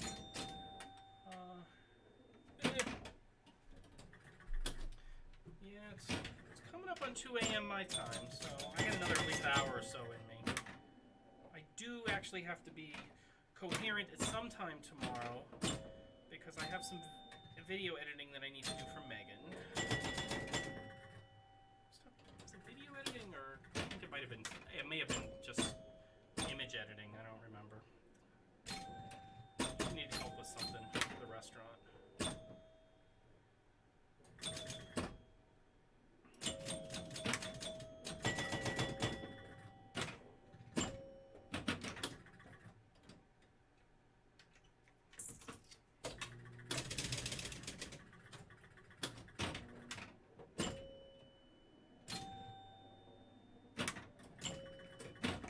Remember when I got this machine, it was,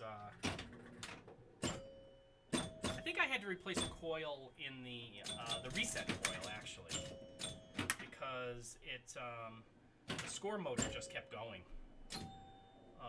The one at the bottom of the cabinet. Oh, no, maybe that was Ding Dong. I think that was Ding Dong.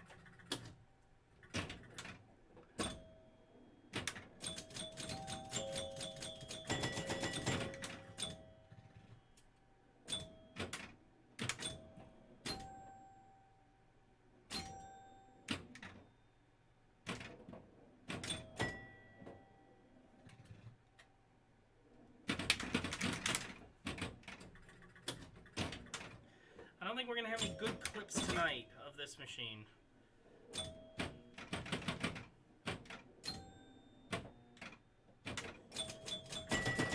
We had some good clips on Rudy last night.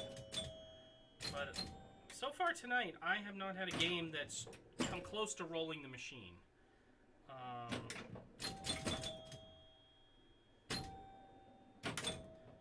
And in the past I have. I mean, I've been doing... When I do that, I'm close to tilting the machine most of the time. There's no tilt bob in it to stop us, so...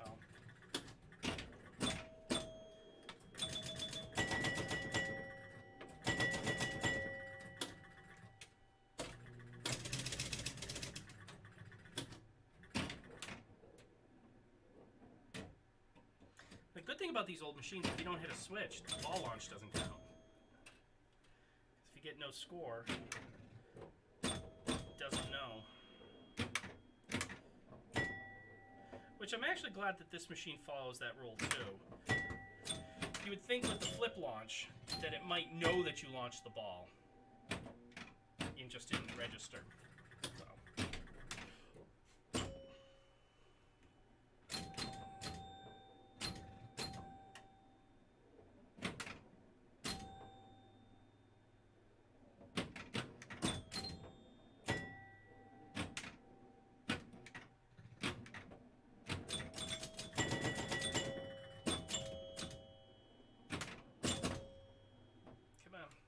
Bounce the other way. There we go.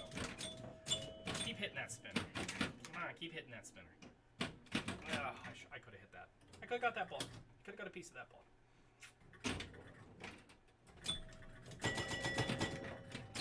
Well, this has been a good stream. I mean, we're at about 2 hours now, a little less. But a lot of new followers, which is great. So hopefully we'll get some continued people coming back from from the Colorado raid. I always want to raid other players, but when I sign off at 3, 4 in the morning, there's usually no one playing actual pin. Last night there was one person playing virtual, I think. But by the time we were ready to finish last night, everybody was pretty tuckered out. So they...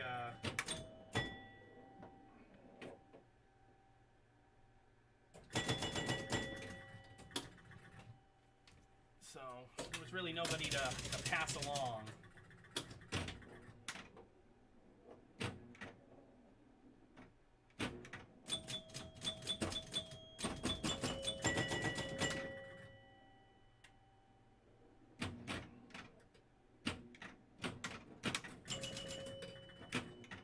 That should have counted for 4, not 3.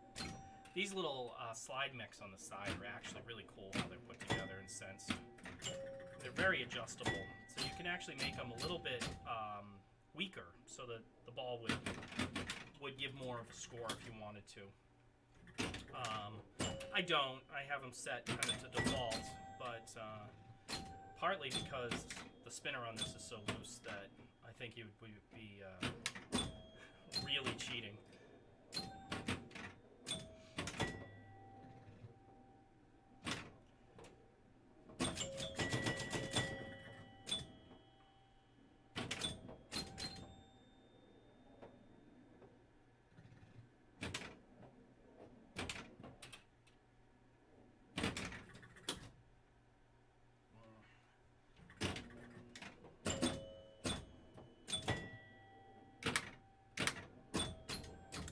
If I took my allergy medication today.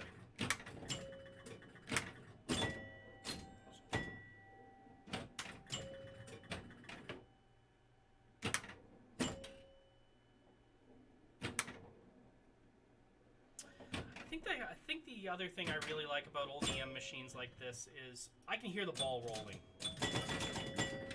You know, while I'm playing here, you guys, I don't know if you can hear it on the mics, but when the ball's not hitting anything and the chime box isn't coming off, this ball, you can hear it rolling around on the wood, and that just, it's such a nice, like, this is not electronic, there's no music playing in the background, you know, it's just kind of a pure pinball sound, so it's going to get you in the zone a little.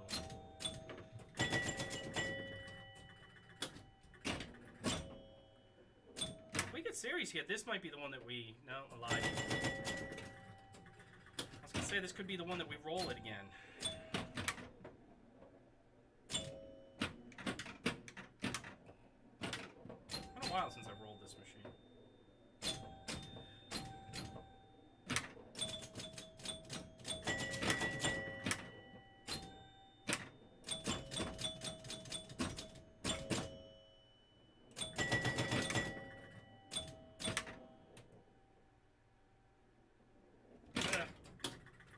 I could do about that.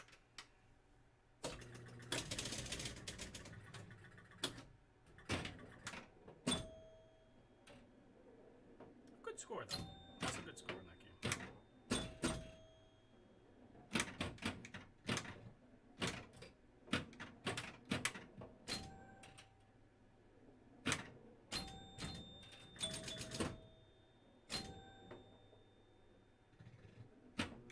Go.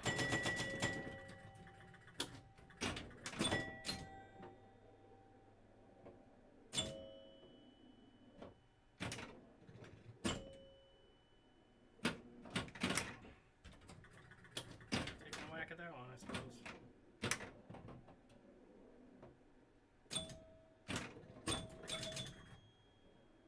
There we go.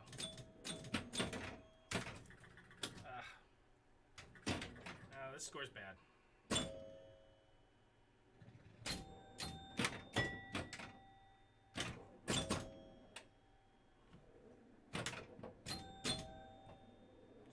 Roll over so I can at least get this last touchdown.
right, I'm going to take like a 2-minute break, and I will be right back. Oh, I should probably push the break button, huh?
All right, I'm back.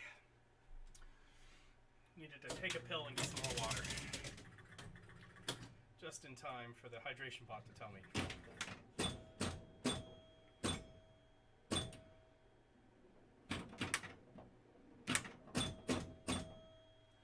Come on. There we go.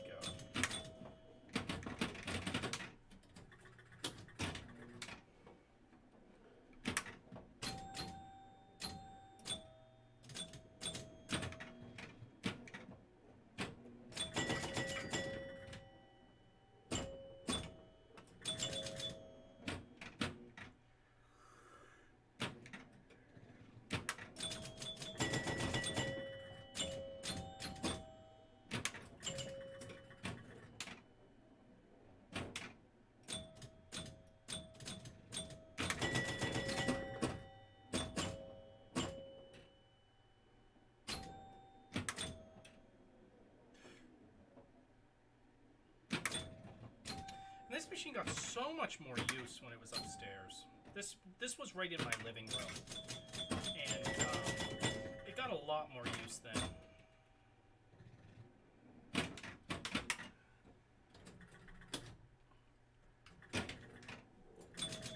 Don't get me wrong, it was loud. There's no volume control on the doorbell chimes. At least with Adam's family, you can turn them up and down a bit.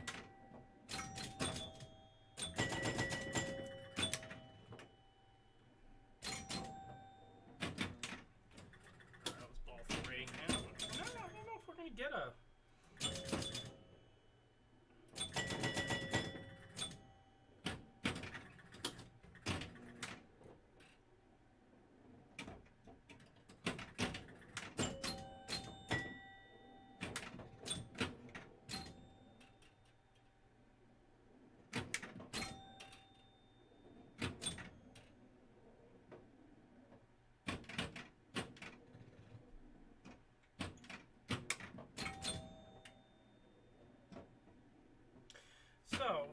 was just thinking about the 1-digit display.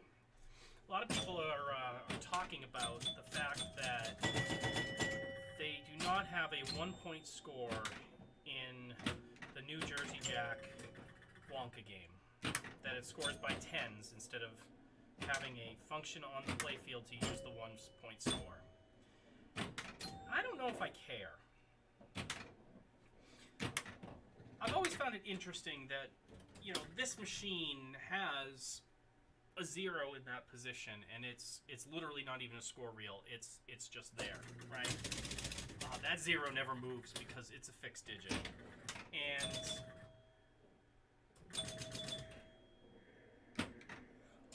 you know, a lot of the 1960s machines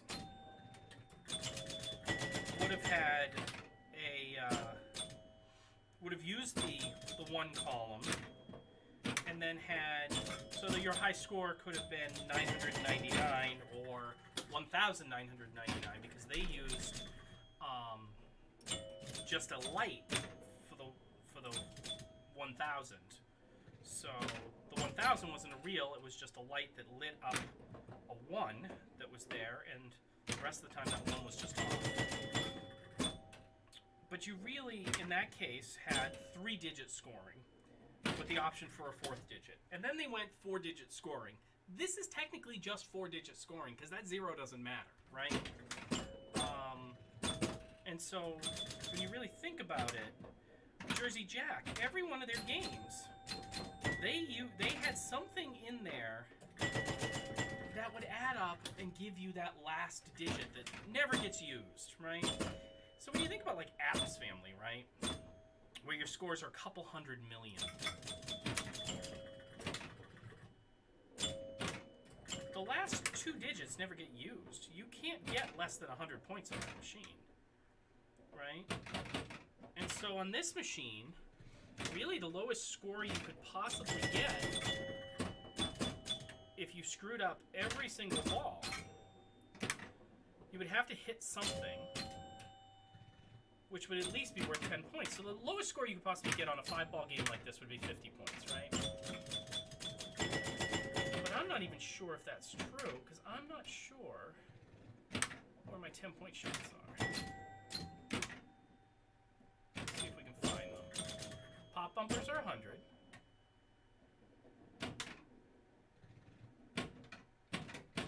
Alright, we'll try it on the next ball. Let's see.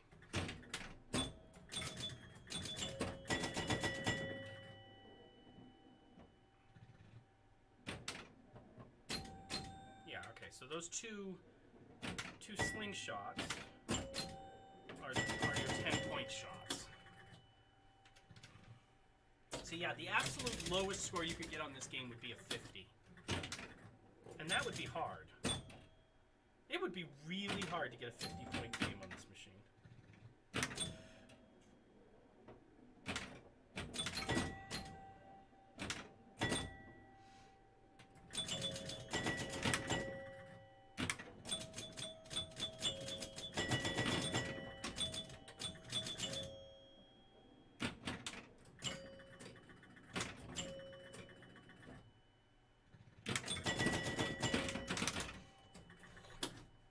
I love the sound of score motors. I really do. For those of you who are casual players who don't have a machine, don't really know anything about the insides of the machines, I should do a stream one time of the insides of these machines and really talk about how some of this stuff works. I think that'd be interesting. Maybe I can get some people to stream that with me.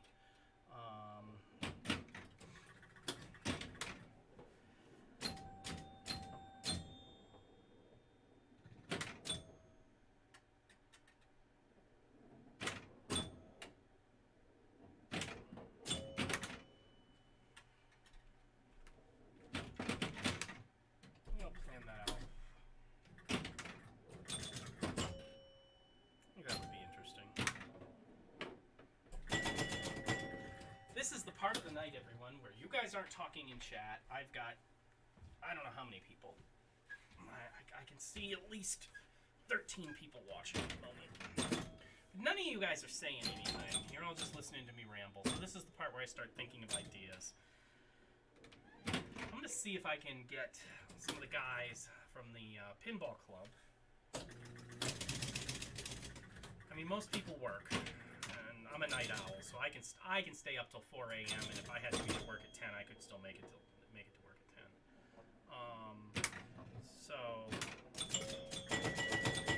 But I will see if the guys want to get together and do a joint stream at the pinball club on like a Friday night or something, and get some people together so that you're not just watching me play for once. We'll have a group of people, and we'll pop a machine open and just talk about how much they've changed since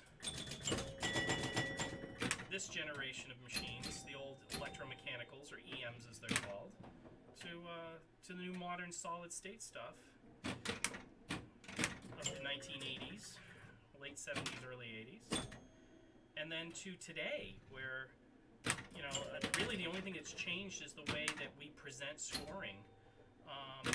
There's been a couple renditions since then. So if there was non-pinball people, they're just hanging out listening. You know, this machine had score reels, so there's a relay in the back that, or coil in the back that gets fired by a relay,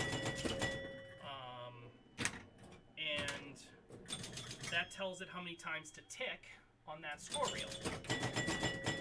And then obviously, if it transfers over to the next one, it transfers over to the next one. So those are telling it to hit the 10. That told it to hit the 100. You know, these shots tell that to hit 1.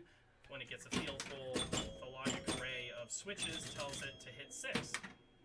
And it's as simple as that. Really is. Very simple mechanics in this machine. So we went from score reels to numeric, you know, displays of numbers only.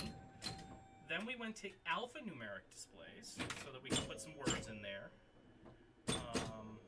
And, you know, you always had kind of the alphanumeric portion of it, even in the very early solid-state stuff. But, you know, it really changed from the 6 or 7 character displays to be a multi-character display in a couple different lines or next to each other. But like Funhouse is a 2-line display. And then we went to DMDs, and now we are at LCDs. You know, we're putting little monitors in these machines and having interactive video games in the back glass. And that's just changed a lot. And so when you look at pinball being, you know, from its roots in the early 1930s and pinball, a lot of people don't realize this, pinball actually gets its name from essentially like a pachinko pegboard. It was really a ball that would go down and hit pins and bounce off of the pins, the nails on the playfield. And then we added rubber to it, we added flippers to it. Did all of this stuff, and now we've added monitors to it, and electronic gadgets on the field that do things more than just blink and bing. When you really look at it, the roots of this machine right here, this machine's just as fun as all the new ones. At least I think so.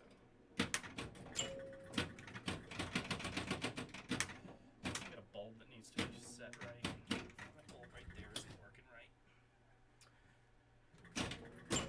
The only one though, which is good, because I have tons of those.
hit it.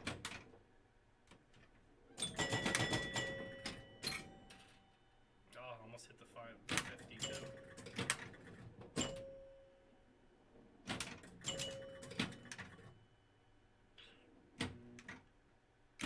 That was inky.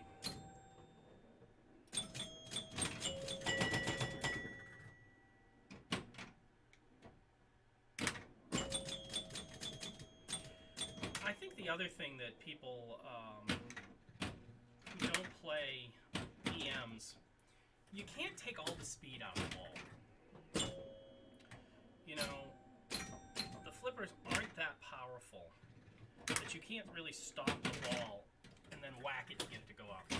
And I think people forget that the more competition players that aren't used to this type of machine, when you've got velocity of a ball coming down at you, you need to use it to your advantage and really rock that ball out of there.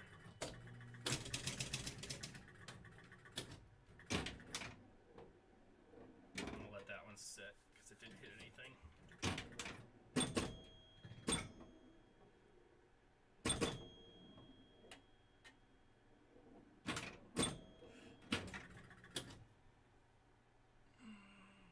Dried wax on the point field. Where it came from. I'm usually really good at wiping up wax, actually. I might actually throw a coat of wax on this before I take it to... I gotta decide if I'm selling this.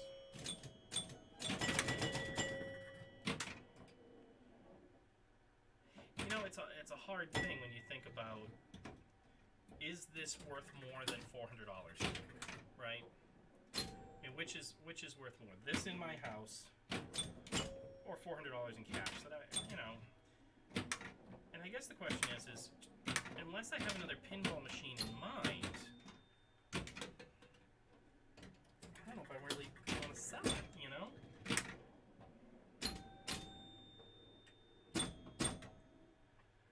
You know, I think I'm gonna have to show this machine to somebody and convince somebody to buy it. That I might be able to get it back.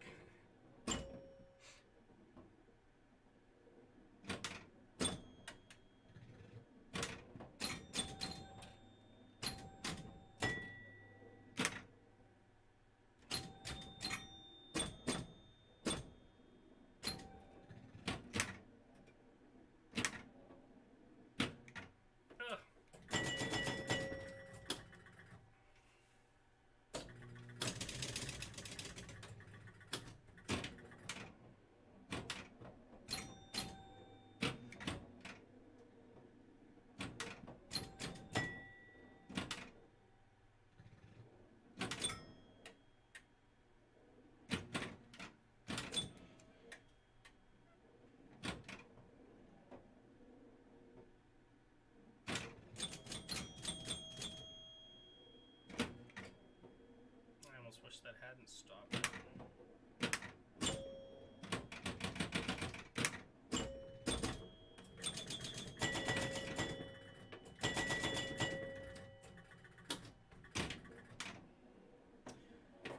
It's weird streaming without people talking with me. Everybody must have went to bed early tonight. And I'm actually kind of tired tonight too, so I'm gonna take a minute here after this game.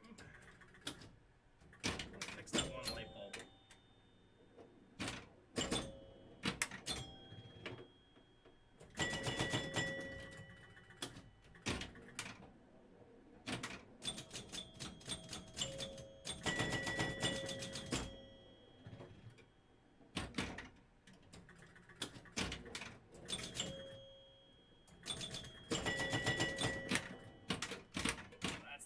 So we're going to pull glass real quick. It should only take me a minute to do. Okay.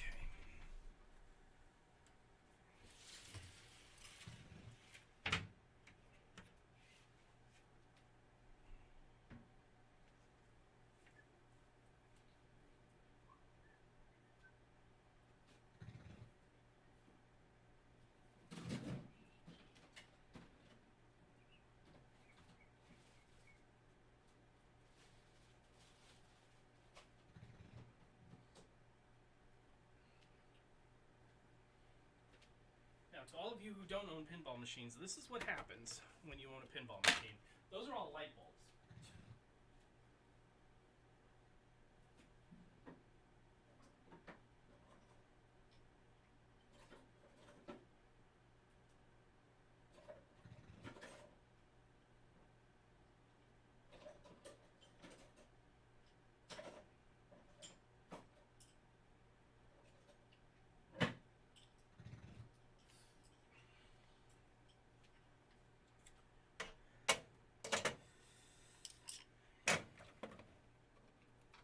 Oh, I need the yellow one.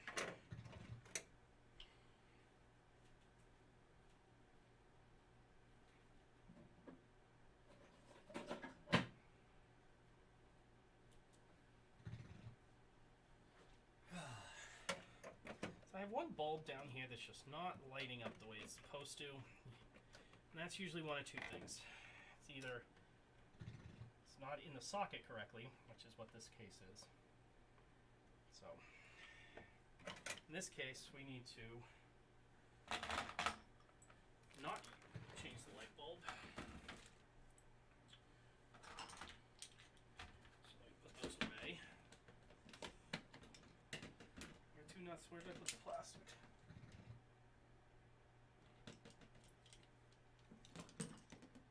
Guys, I just took a plastic off of that. Where did I put it? Did anybody see where I put it?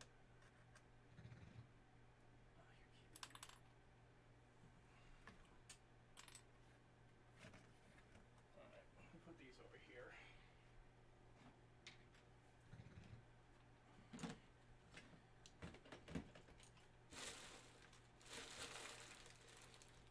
Make sure I didn't toss it in here. My God.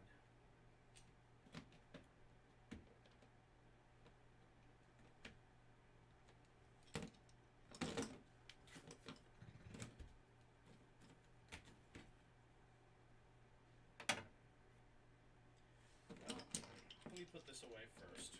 We're not going to need it. I'm going to lift the playfield to fix that little bulb. But I don't know where the plastic went to.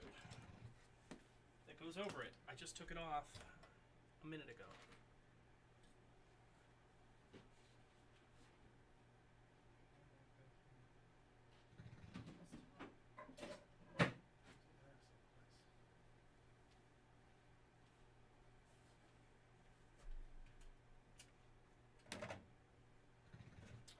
Pop the ball out quick. A little spot to lift with. That's that socket. So let's get this seated in correctly. Let me this ball down on the bar over here with this. And,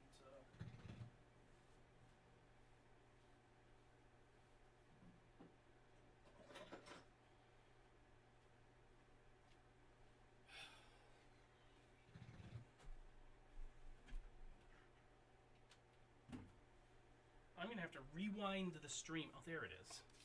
Good. I was hoping it just slid. Can't believe I would have lost the plastic so quickly. Okay, so what we're gonna do here.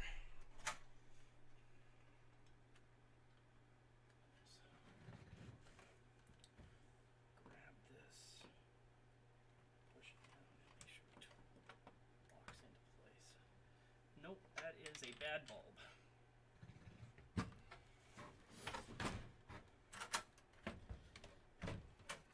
This happens.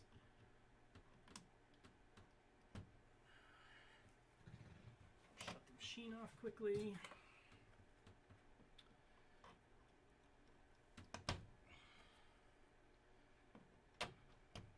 There we go.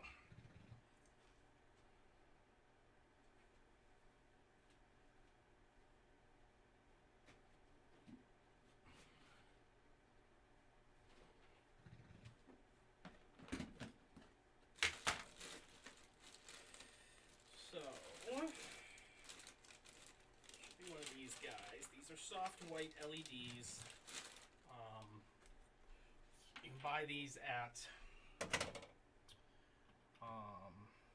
Pinball Life, pinballlife.com. They, like I said, I've had a failure rate around 1%, so 1 in 100 is got something wrong with it. This one was not actually a failure on the bulb's part.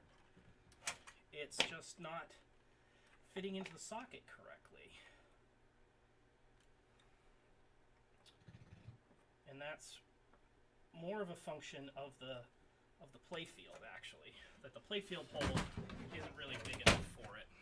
So we're going to try that, see if that one turns on when I start the next game, which it does. And that seems to be nice and tight in there now. So we're going to just put the plastic back on, and then put the tools away. And we'll be back and rocking again in a minute.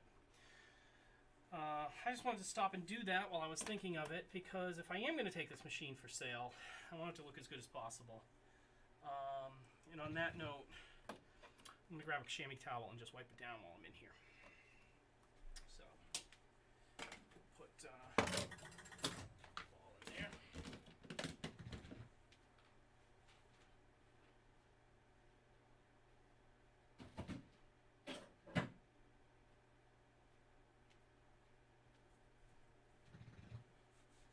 Just the standard chamois towels that you can get them almost anywhere. I just want to wipe down the playfield real quick, because I do have a little bit of wax on this playfield. That there's a couple little spots that I noticed. I just want to clean it up before I put the glass back on.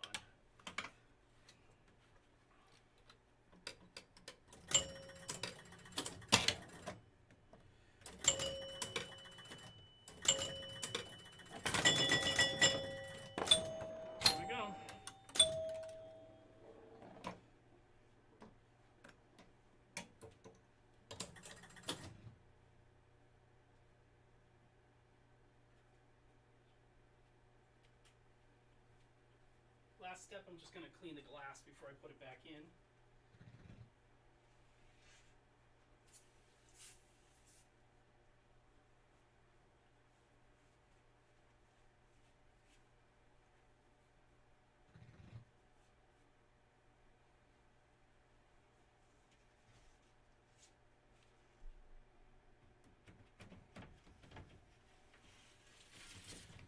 Toss that glass back in. Lockdown bar back on. Lock it down and close her up. I don't know about anybody else. I use Spray Away glass cleaner. Great stuff. Comes in an aerosol can. Pops on as a foam.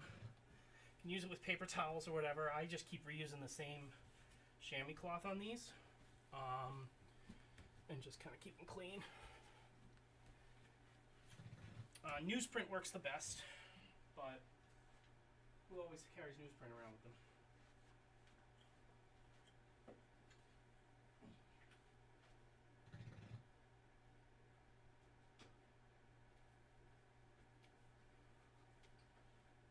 Alright, I'm going to take a sip of my water here, and then we'll get back to it. That's much better. Far less distracting. It was flashing at me. It was bothering me. Oh yes, I'm in the middle of the game. This game doesn't count.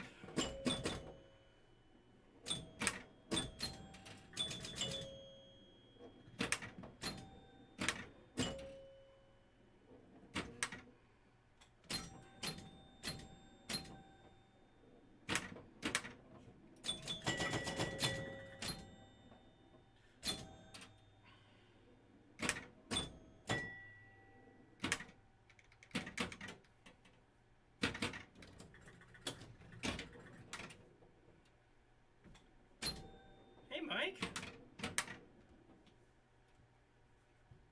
What are you up to?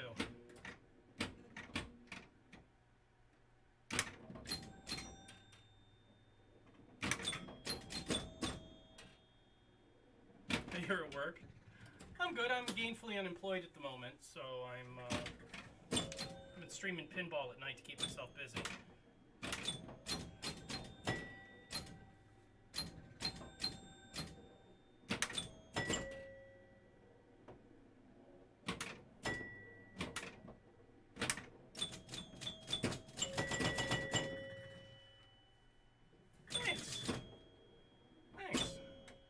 lost any weight, but I'm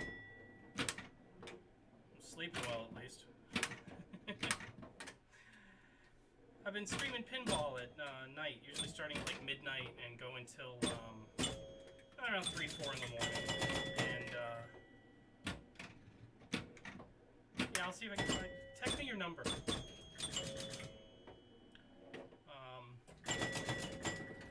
Send me a Facebook message with your number because I don't know if I have it.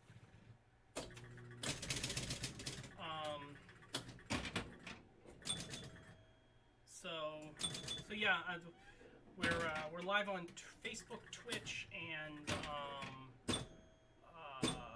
YouTube right now. So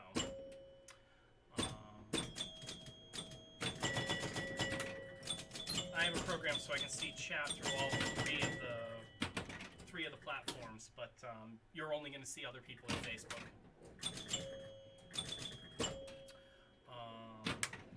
Which is weird when people replay this because they don't know what I'm talking about because they only see one chat in all three.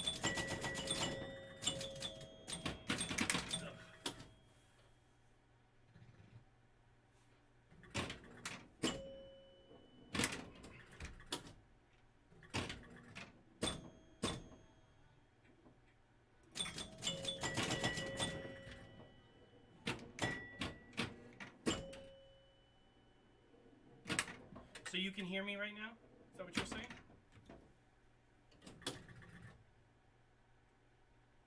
You hear me fine, right?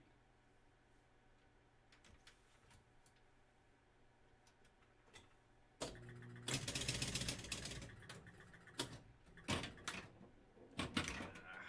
was a drain. Let's try that. That's 50 yards. There we go again.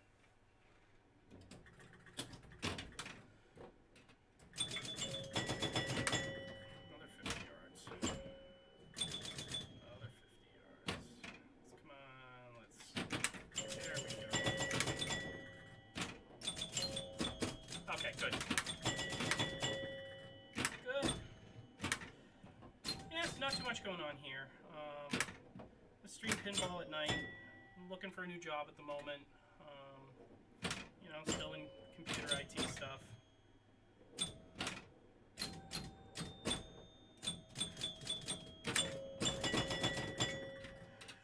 Can you play pinball? No, this is a physical machine. I mean, I'm right here.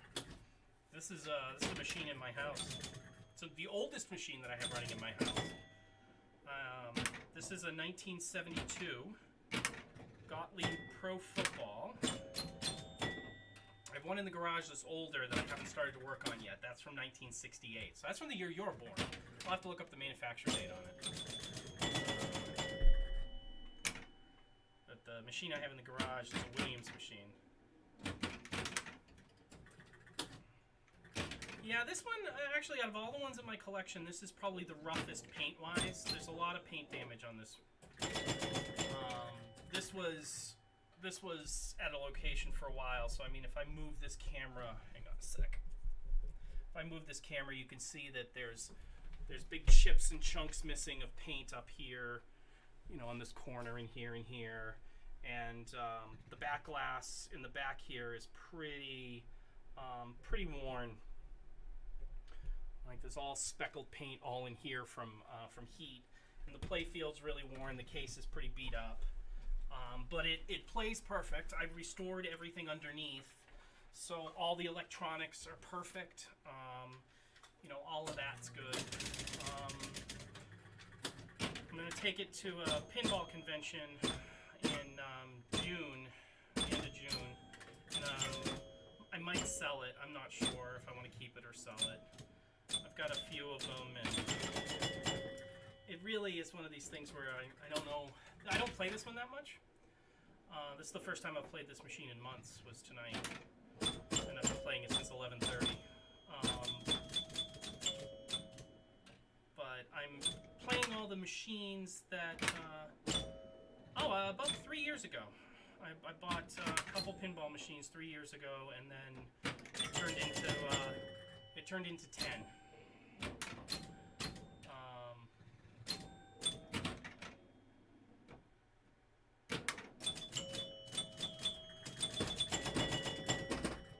always liked pinball more than video games, just because, you know, it's a physical thing as opposed to just, you know, on a controller on a screen. But they're damn expensive, and so when a local arcade was closing in Pelham, the owner was selling off a lot of stuff. She was a friend of mine, Sarah, and I decided to buy a couple, and then I bought some junkers. This was one of the junkers I bought, and I didn't pay very much for it, and I put a lot of work into it to get it to where it is so that it plays as nice as it does. So I'm gonna probably sell it and try to get another one, something else to work on. But someone just gave me one a couple weeks ago. It's a 1970, no, I'm sorry, it's a 1968 Bally Williams machine called Big Star, and I plugged it in to make sure the power supply powered up, and that's as far as I got. I saw some lights, and the rest of it's in really rough shape. I'm talking to generally everybody.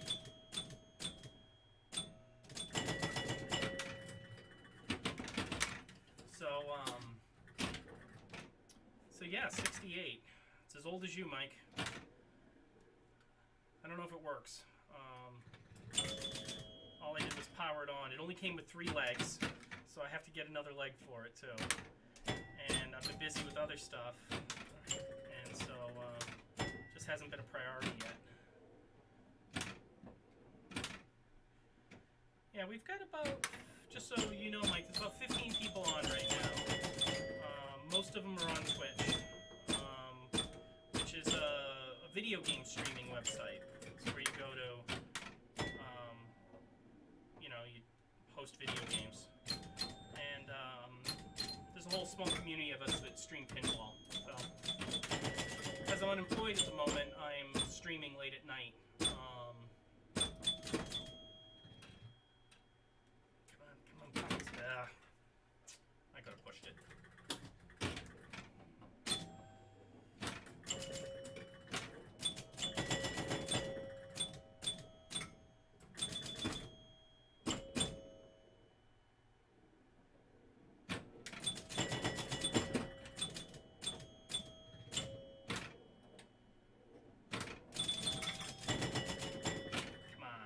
Spinner moving.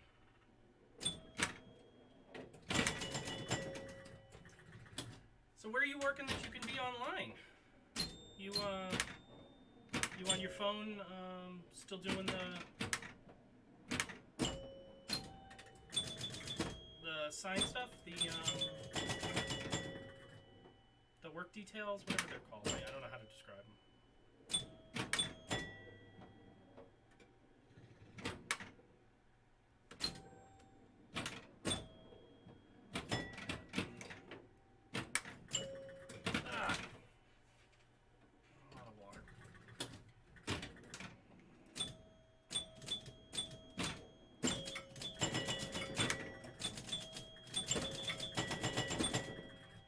We might get this to flip. Where am I? Oh, I'm on ball 5 now. It's not gonna happen, I don't think. Damn it. Come on, stay in here.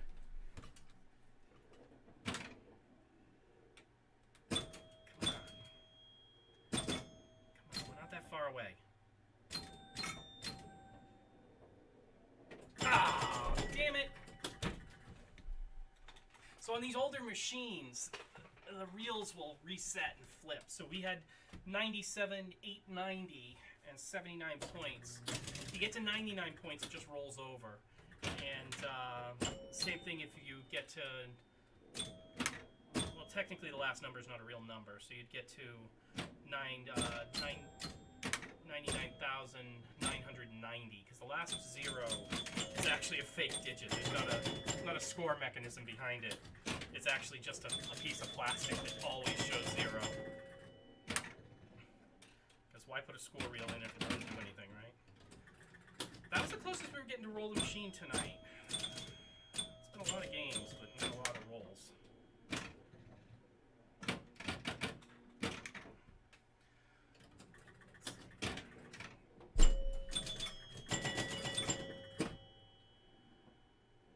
those of you guys who still are watching on Twitch, feel free to chat. I'm here every night. Well, at least 5 nights a week. I usually take Fridays and Saturdays off because the pinball community is usually pretty damn busy, and you get diluted. But it's definitely great to join in when you do.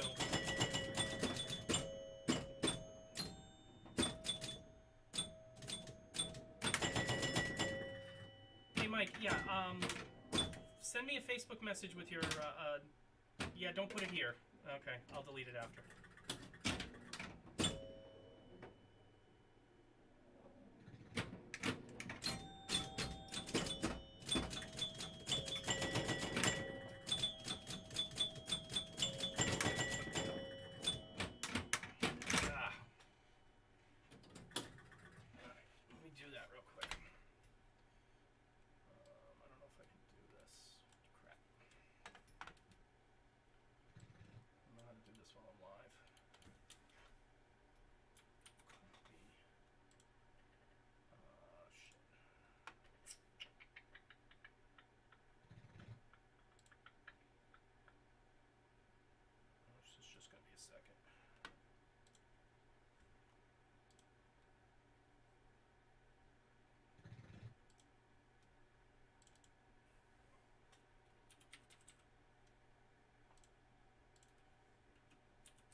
To moderate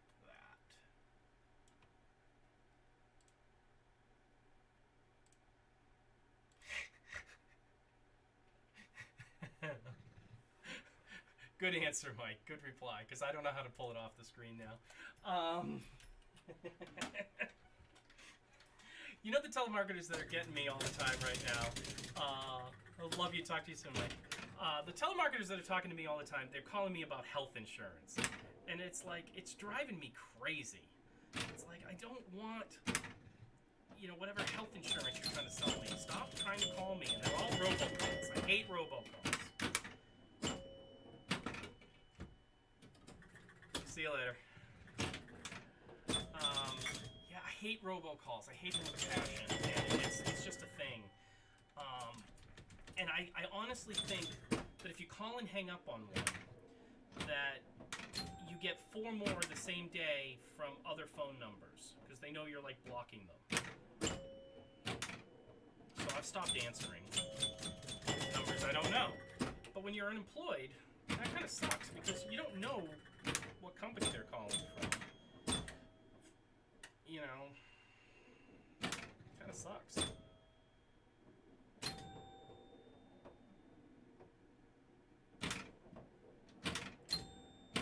Jam that one through that spinner.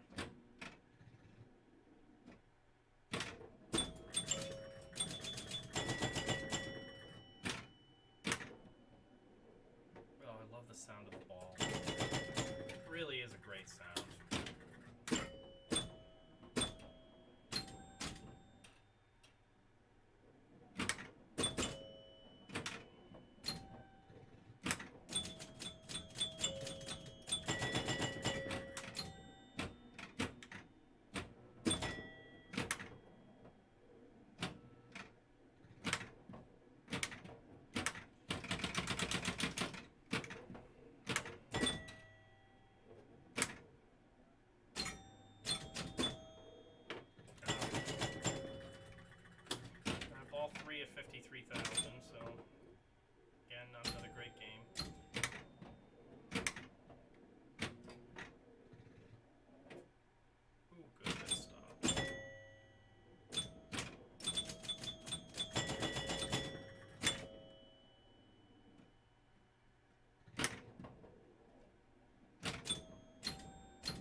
save that one too.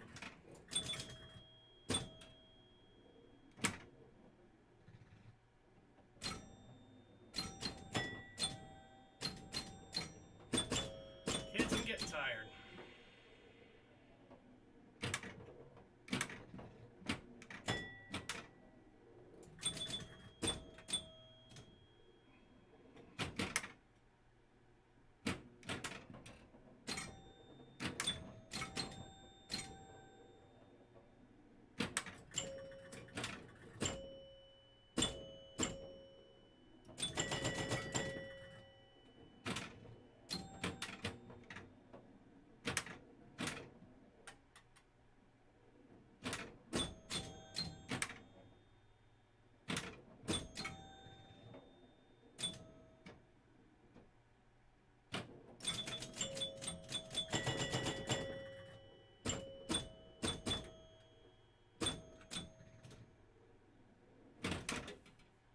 That was ball 5.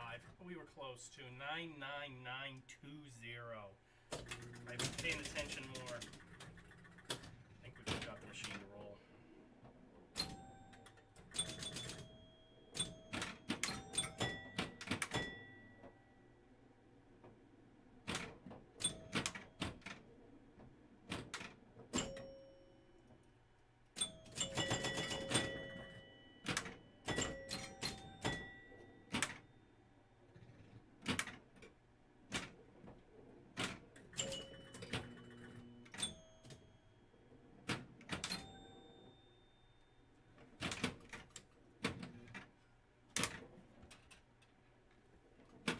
Can't believe we're not going to roll the machine once tonight.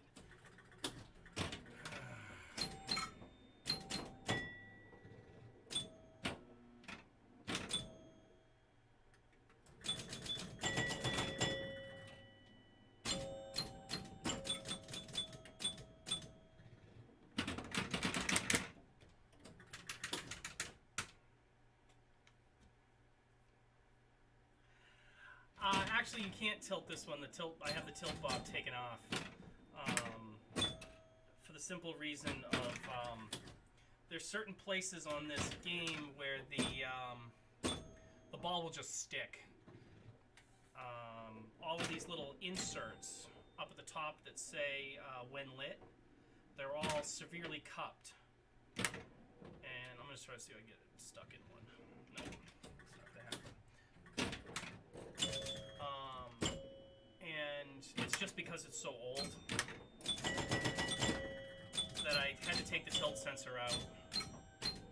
It's not out, it's just extremely loose, so it's near impossible to tilt this thing.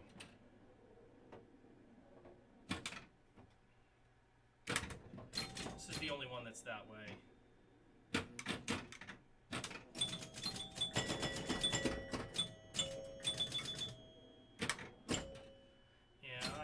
I will be in bed by that time, I hope. I'm actually probably going to shut the stream down in another 20 minutes. Let's see, got 9 people on, so... Ugh, missed it.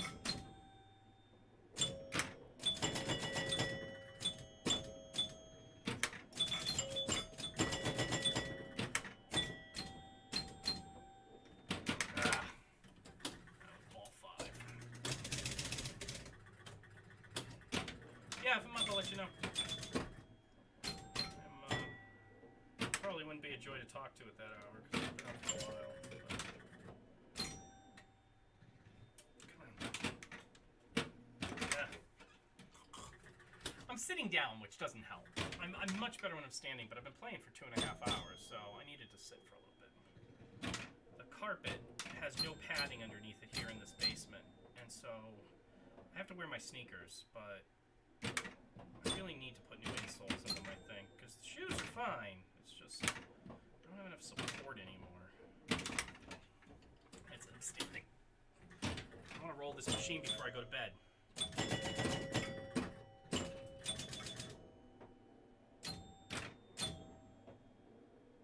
Ugh.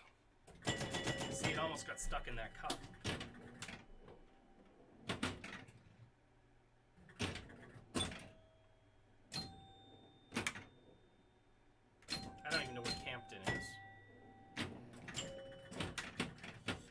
gotta be the middle of East Bumfuck knowing you.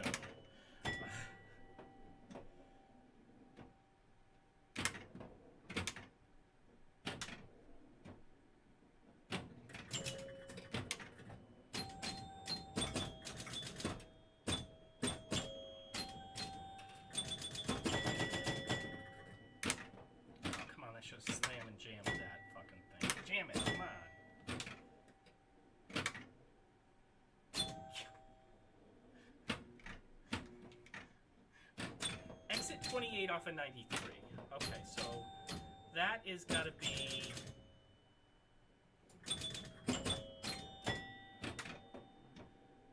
I'm gonna have to look it up. But exit 28 off of 93, is that up near Franklin? Is that high up?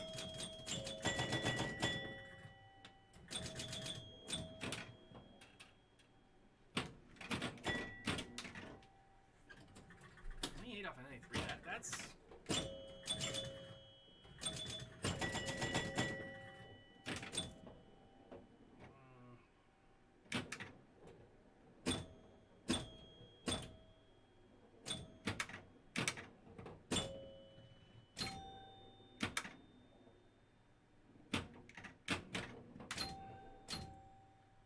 come on, drop.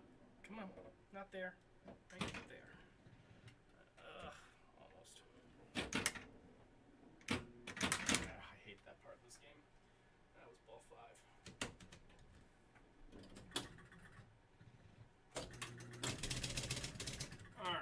Get serious.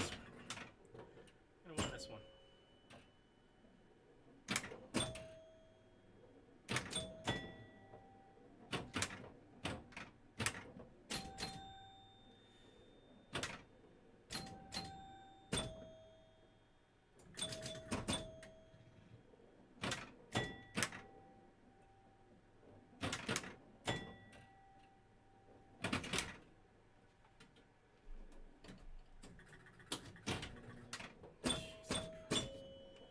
Literally the middle of nowhere.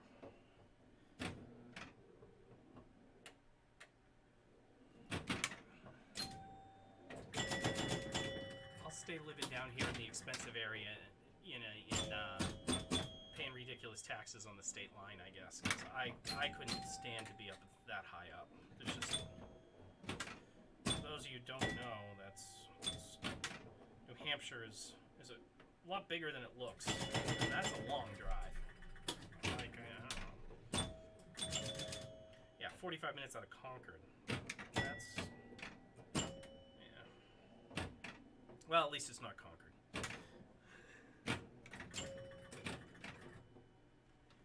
Ah, I could have tapped that. I could have tapped that. Tapped that in. Could have. I didn't. That's another goal, though.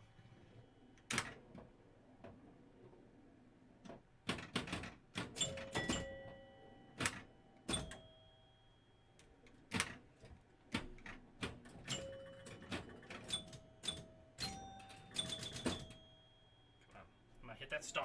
Oh, you were supposed to hit that star on the way down.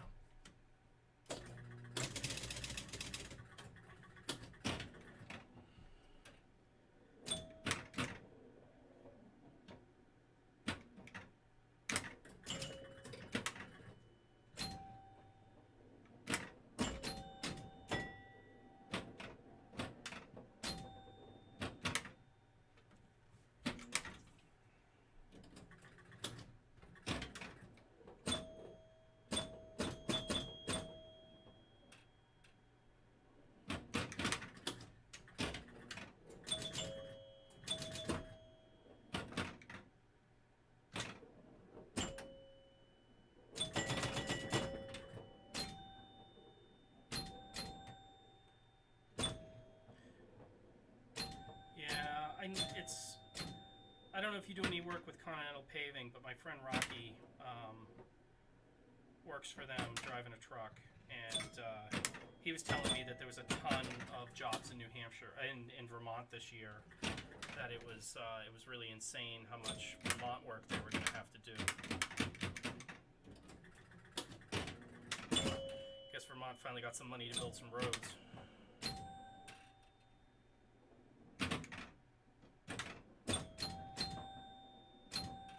was working for Continental for a little while too, but.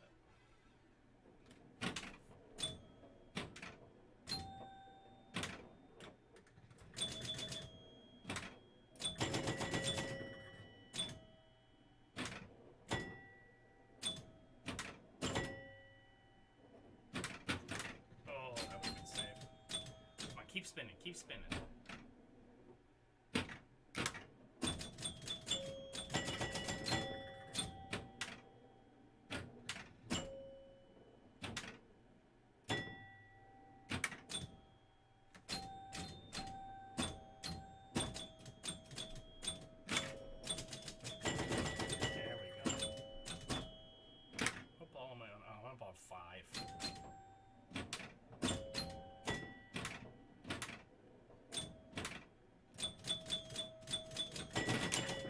I thought that was gone.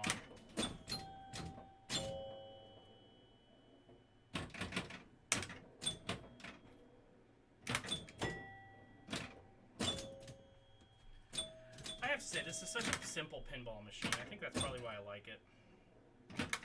No lane changes, none of that fancy horse shit. It's just smack a ball at a target. That's it. How bad can that be, right?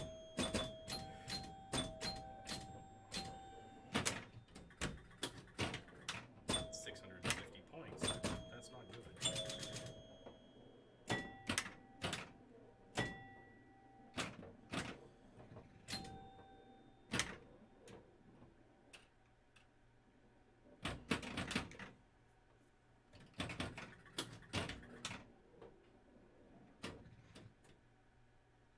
Hey Peppers, you're back on again? Yeah, I'm still up. I'm still playing. I'm trying to flip this machine, Peppers. I haven't been able to do it yet. I was 60 points away on the score reel. That was gonna be my achievement tonight. Was to flip the machine.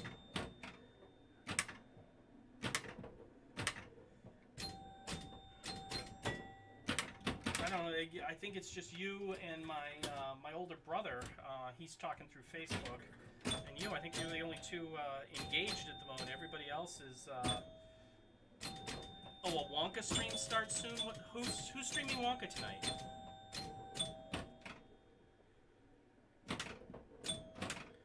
So for my brother Mike, who doesn't know, there's a Willy Wonka machine that just came out from a pinball company called Jersey Jack that we're all excited. And there's the 3-hour alert that I need to drink.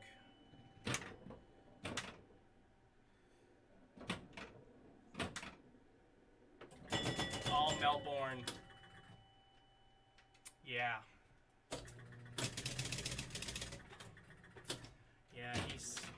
He'll be streaming soon. Yeah, I'll definitely just dump all my players in a raid to him then. Yeah, because he starts. Yeah, he's. Where are we at? We're almost 3 o'clock. Yeah, he starts soon. You know, Peppers, I'm only here for you late night West Coast people, you know.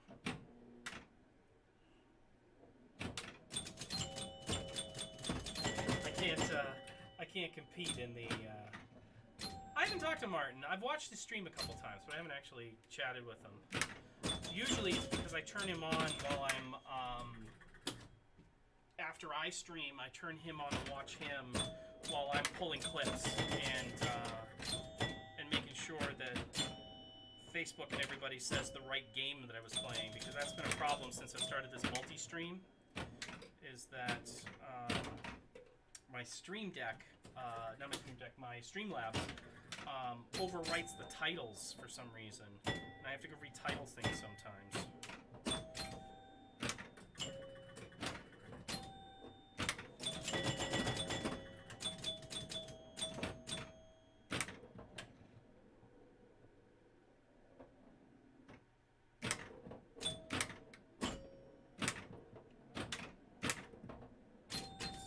Silverball's gonna stream Wonka tonight. That should be nice to see.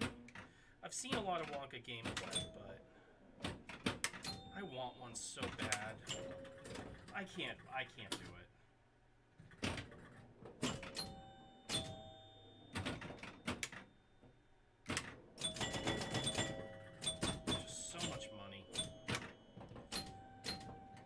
one used in a few years. People take such great care of them nowadays that it'll be fine. It'll be like having a new machine. Oh, this shirt says, skilled enough to work for Warner Brothers, crazy enough to love it. Even though I don't work for WB anymore, it was I pulled a colored shirt out of the closet, and this was it.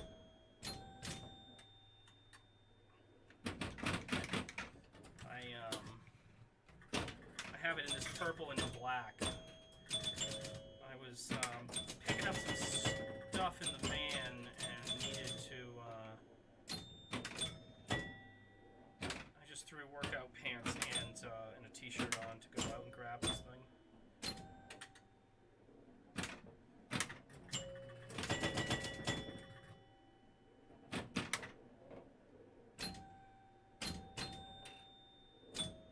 Yeah, nothing interesting.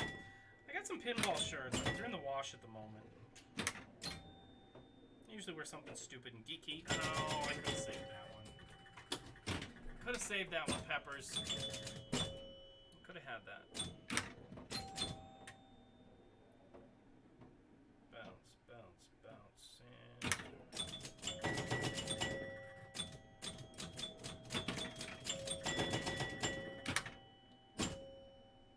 Got the thousands. Don't go there, go there. Ah, come on!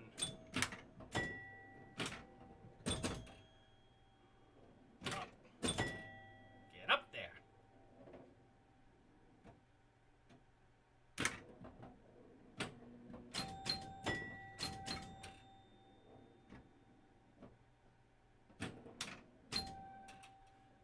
Get in there, you. Come on, just hit that spinner. That's all I'm asking. Alright, fine. We're going to do it the other way. That's going down the drain. No, good.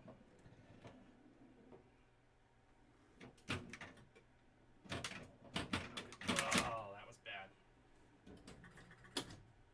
Ball 3. Alright. This is ball 4, 5. I have this machine and only this machine set to 5-ball in the house.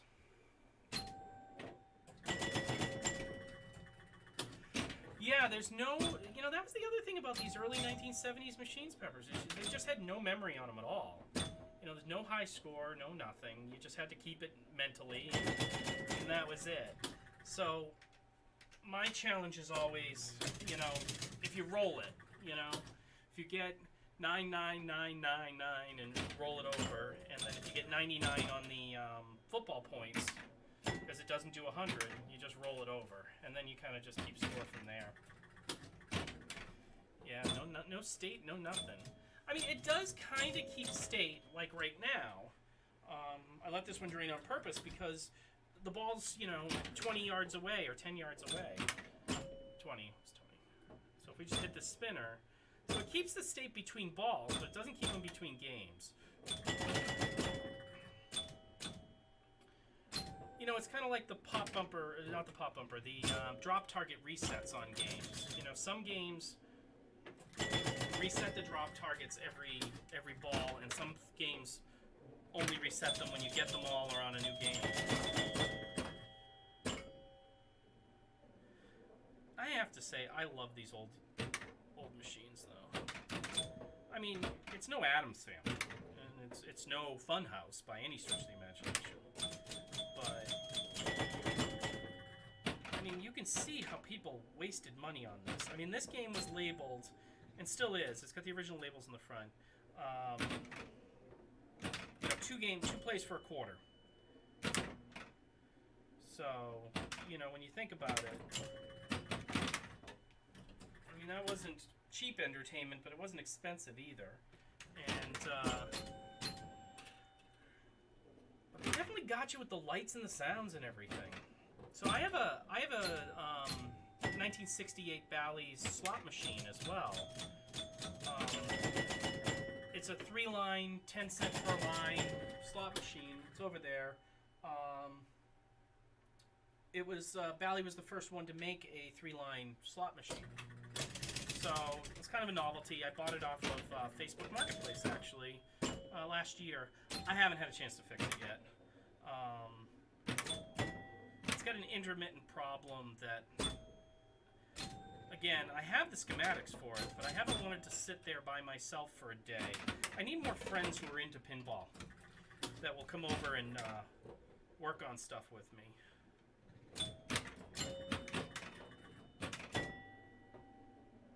It's funny. I got this great friend Luke from Chicago, and he's the exact person that if he lived closer would be over here playing and working on all these things with me all the time.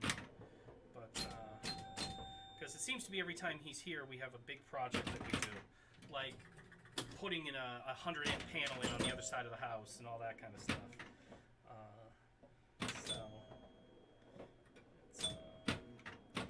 He's good with electronics, which is good, because, you know, to fix that slot machine, I'm going to have to sit and look at schematics for hours, you know?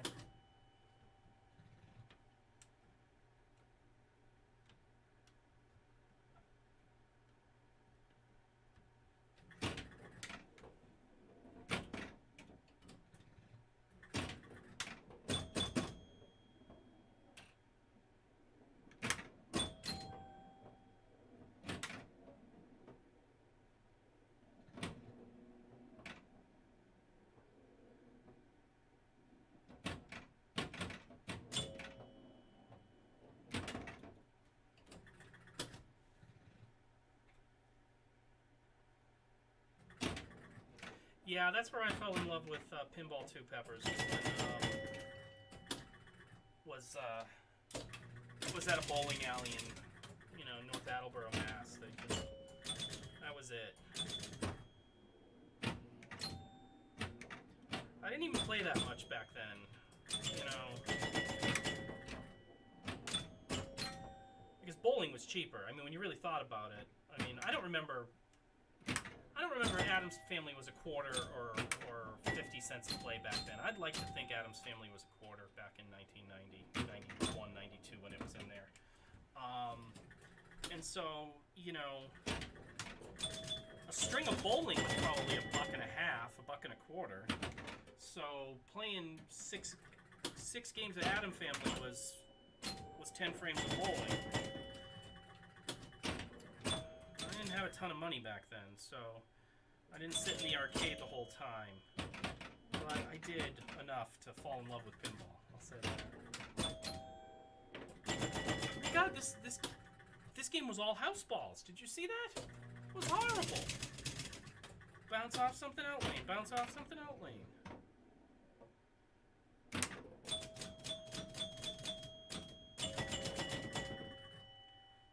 That is the reason why the tilt sensor, I don't know if you guys can see this, but this ball is stuck right up there. It's just sitting there.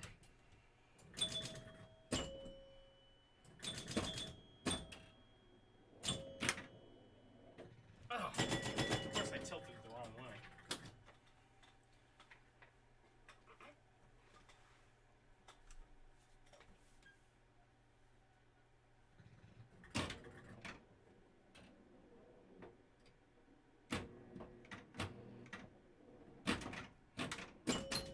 Finally, we hit something.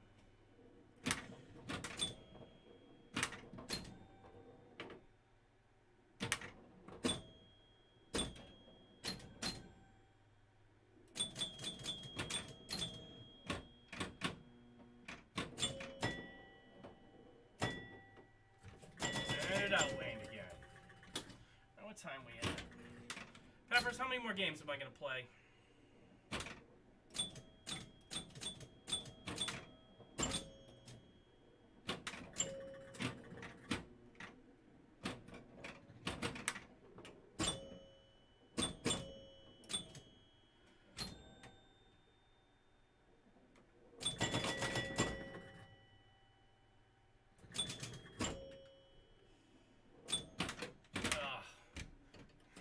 You will say two.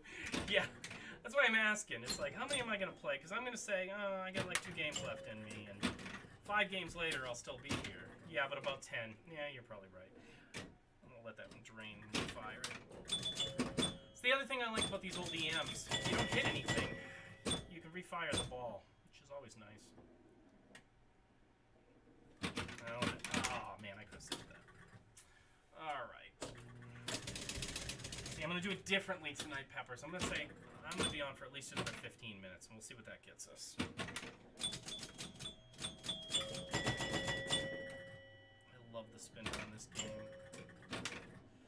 Peppers, this is the problem. I started playing this. I had my heart set on selling this. I was like, I'm gonna get rid of this. I'm gonna get rid of this in soccer at Fantastic. I'm gonna buy myself like a 1985, 86, you know, maybe a space shuttle or something in that generation. You know, just be about the same money. If I sell these two, and now I'm playing this, I'm going, I can't sell you. I love you too much. You're like one of my children that I nursed back to health. I can't get rid of you. Not horrible. And I have no money at the moment, you know, because I'm unemployed, so I can't buy pinball machines. But what I can do is I can sell ones that I have and basically trade them, right? Trade them for money and then take the money and buy something else. I could justify that. You know.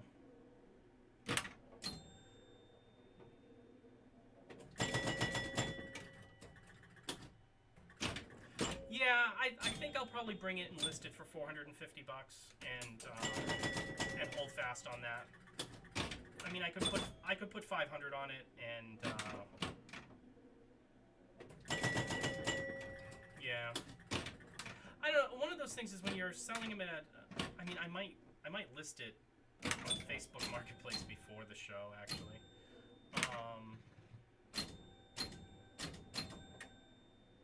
Maybe I'll do that to both of these.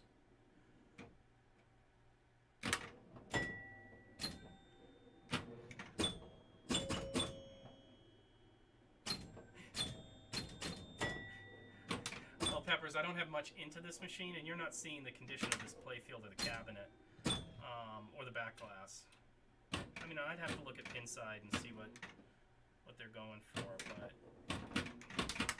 I mean, I should get at least 450, 500 for it easily. But the soccer I'm going to hold out on because it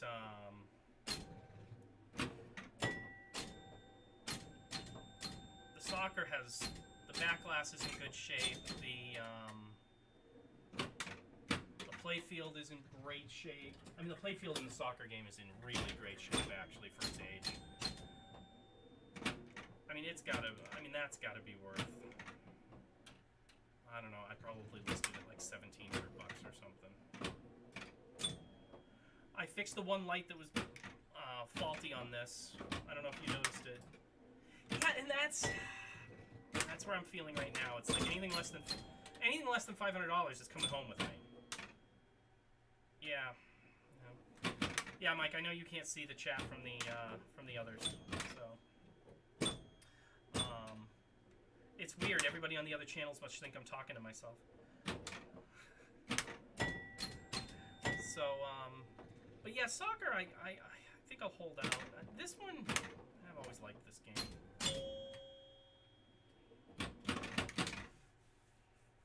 I don't know. We'll see.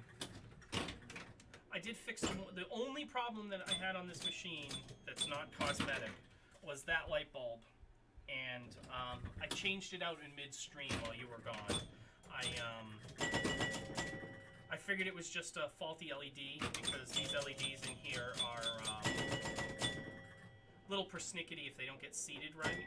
And on these older machines, they're a little bit bigger than the holes for them. So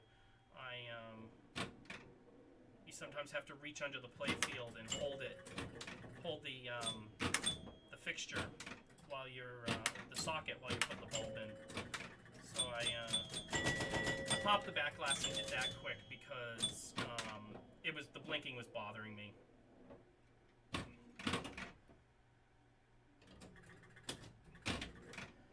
Well, you know, that might be maybe what I listed at. You see, I gotta see what else other people at the show are listing stuff at too. You know, because if someone's got something in worse condition than this for 1,000, you know, or something in worse condition than this for 700, you know, it's real easy then to get 800 for it, because the person looks at one and then looks at the other and goes, oh wow, that one's barely working, bad rubbers, you know, no pride in ownership, and they want this much for it. Wow, this one must be a deal for just slightly more than it's in better condition. So, you know, it's what the market will bear. I mean, this machine I'll never lose money on. I bought it, it was in such trash condition when I bought it, and most of it was just cleanup and, you know, that kind of stuff. So I'm going to make money on this machine no matter how much I sell it for.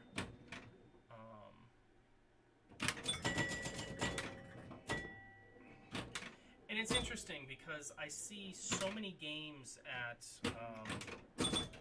like the pinball club and other places that the playfields are just trashed, you know? Just trash.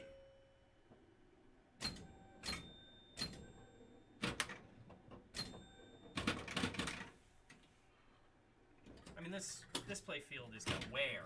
I mean, don't get me wrong, it's got some substantial wear, but it's not trashed. To tell you the truth, I think this playfield might be in better shape than... No, Rack 'em Up's got a protector on most of it. It's only like the end of Rack 'em Up that's bad. These cupped inserts don't help at all, though.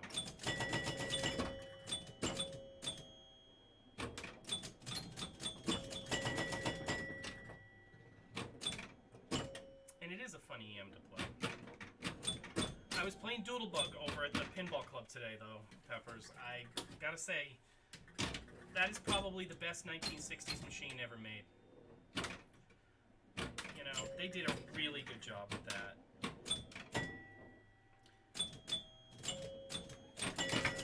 That was a Williams machine, wasn't it? I think Doodlebug was Williams.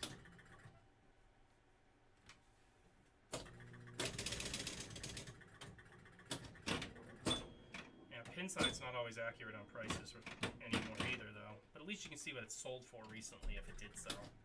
And they do hook in with eBay. Oh yeah, that was the yawn. And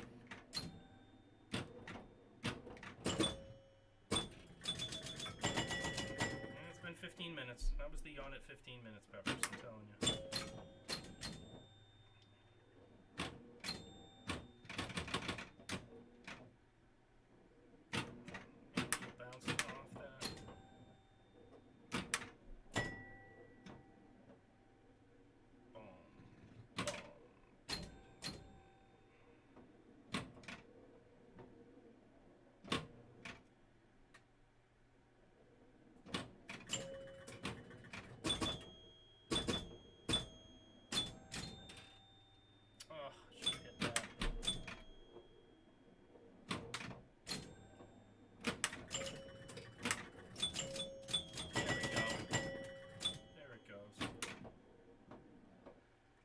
Asking $7.25.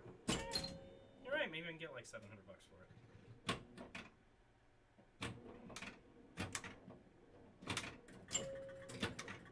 Yeah. No, I think I might listen to you. Because, you know, I don't actually care if I sell it. It can come home. The other good thing about these EMs is the heads come off, right? This is an old wedge head, so the head comes off real easy. Just got like a couple connectors there. Which makes these machines reasonably light to move. You know, you don't have all that crap on the playfield like you do on Addams Family and Funhouse and all these other ones that I've got here, where there's just so much heavy toys in there that it's hard to move. And you know, I'll probably listen to you put $7.50 on it, but if the right person... I got one person who's a friend of mine that if she wanted it, I would sell it to her for a really good deal.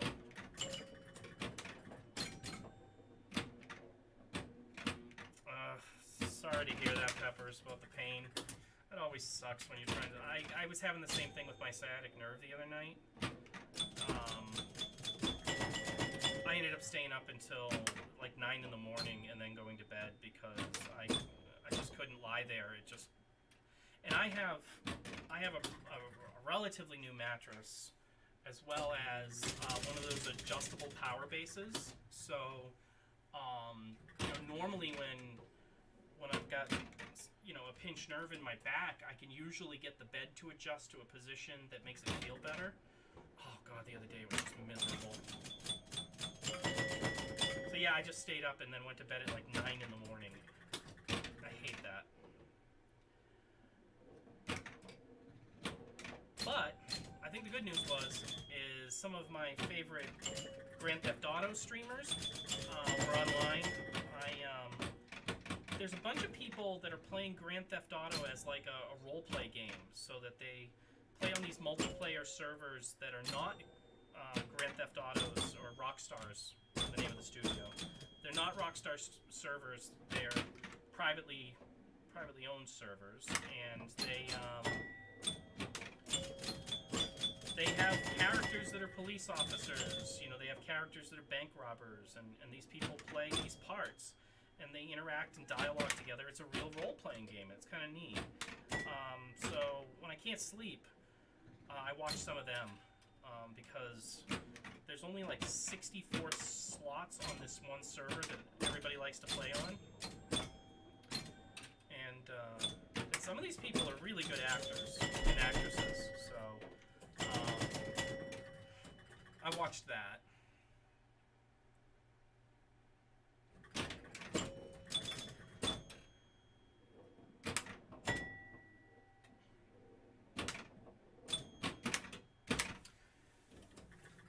Yeah, my sciatica, once it starts really acting up, it goes down into my thighs. I can't feel my thighs, and then I get a pain around my shin in one of my legs, and I get pain in my ankle. And when that happens, those are the acute shooting pains. Like the numbness in my thighs, freaky, but it's not going to keep me up all night. But yeah, I don't have any health insurance at the moment, but I'm petrified that they're going to tell me that I need like back surgery, because their answer for everything now is surgery for everything. And I just know people that had back surgery years ago. I know things have gotten much better, but I know people who had back surgery years ago, and they got discs fused and all sorts of things that it would have been better if they hadn't. So, I don't know. We're getting old, Peppers. I don't even know how old you are, but we're getting old.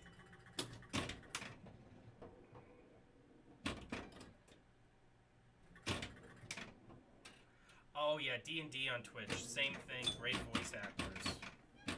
So the creator of D&D was at my restaurant last Saturday, hosting a D&D game. Hey, drummer! You're back up?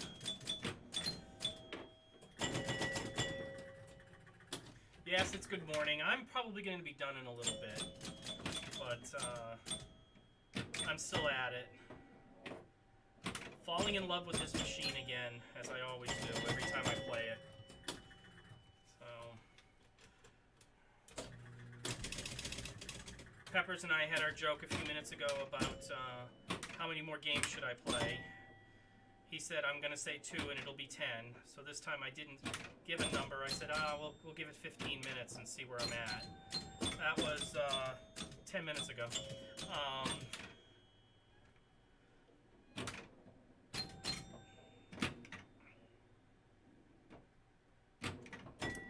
But one of the good parts about multi-streaming this, not just to Twitch, was that, some of my friends on Facebook actually got to watch. My older brother, who's 8 years older than me, popped on for a little bit.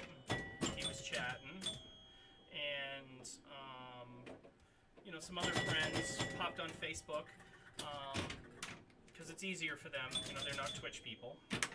But that's nice. This multi-stream thing's nice to be able to do that. You guys can't see the other chat because you're only seeing the chat on the platform that you're on.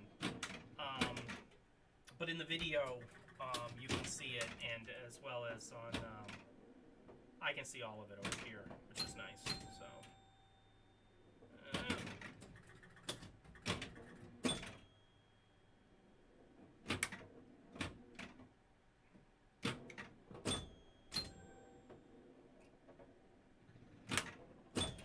And then Pepper said that Silver Ball is going to have Wonka on it tonight, or this morning.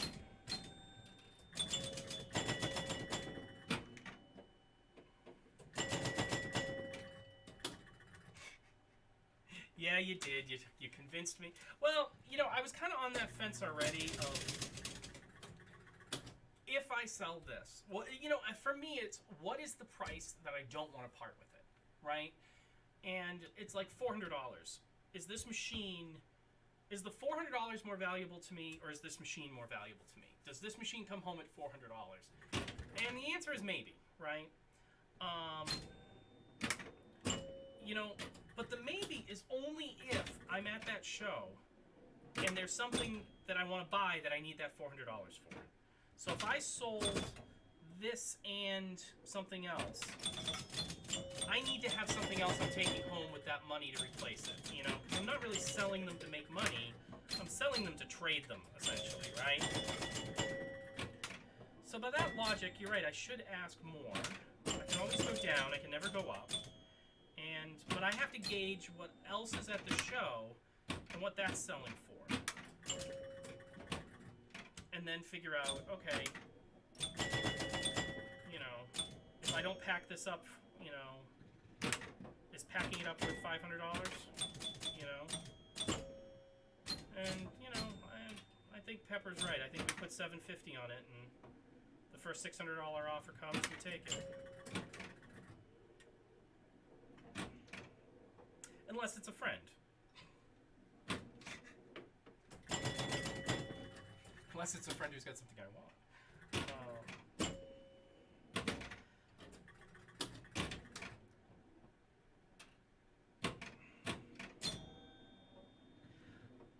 I haven't decided what it is I want yet, but I think I want...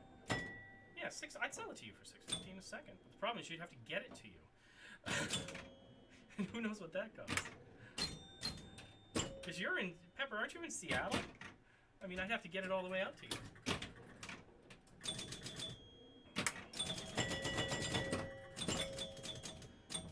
Although if I stay out of work for a while, I might take the van out to Seattle anyways. You never know.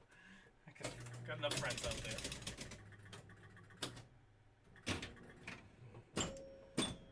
Yeah, and that's really the way I'm looking at this, is because I bought it at a very good price. I put the sweat into it, so there wasn't a lot of parts into it. I mean, it was just the standard parts that I do for everything, which, well, in this case was 4 flipper rebuilds, but rubbers, flippers, and any coils. I just love the sound of this machine. I love the dual chime. I just... Oh, we'll see.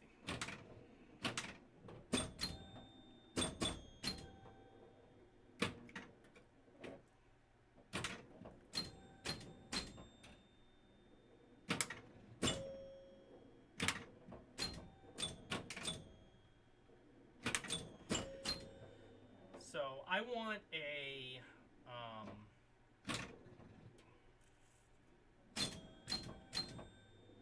high-speed 2. I've decided that, but it's no rush on it because we've got one at the space at the club, so I'm fine with that. But I want a high-speed 2. I want a game show. I want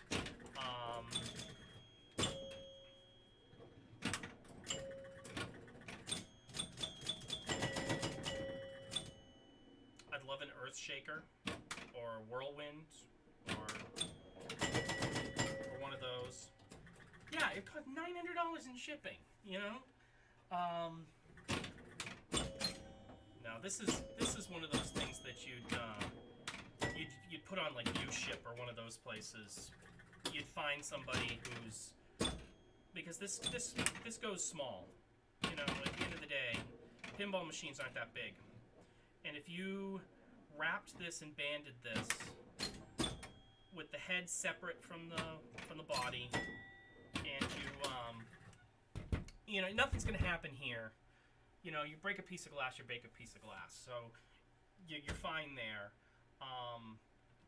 You know, you wrap the head into, you know, you cover this with a shipping blanket, you wrap the head in a shipping blanket, you wrap the body in a shipping blanket, you strap them on, and you call, you know, you ship, and you tell someone the dimensions, and you go, we don't care when it gets there, you know, take it as a side load, you know, would like it there in a month, you know, and someone would grab it and pick it up for you. Because my mother's actually doing that with some of her stuff that she had in storage up here. There's a guy in our area, Ray the Mover, and he does trips from this Boston area down to Florida. And right now, a lot of people are shipping stuff from Florida up here for the summer, so he's sending trucks down pretty empty. And so my mom's going to come up at in July, I think, and she was going to ship some stuff back down to Florida where she lives. And basically, it's just told the guy, I'm in no hurry. It's stuff I haven't had in years with me anyway, so, you know, load it whenever. And so she'll palletize it and wrap it up and send it over there, and she'll eventually get a call one day saying, hey, we're going to drop your shit off. And there are shippers who do that all the time, that, you know, make their money off of one thing and then, hey, I got extra space. So they take a load on the side. Well, drummer, we have not flipped the score reel on this tonight. Which is surprising considering how many games I've played.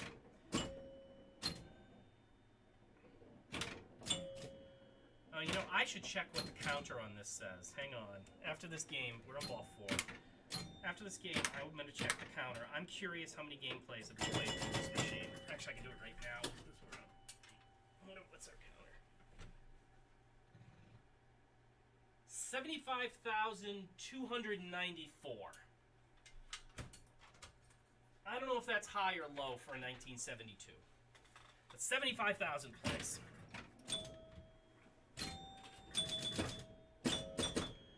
Now I have to look at soccer next to it and see how much that was played, because I bet you that was played far less. So we'll do that after this. 75,000 plays on this. It's barely broken in, right?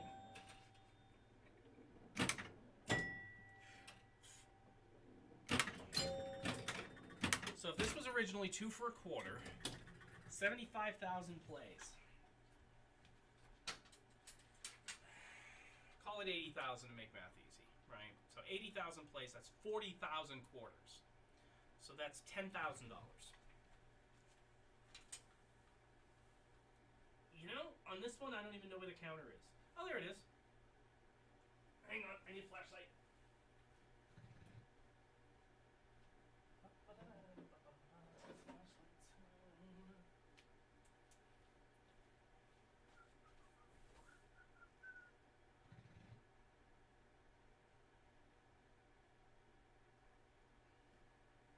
Alright, that can't be right, guys.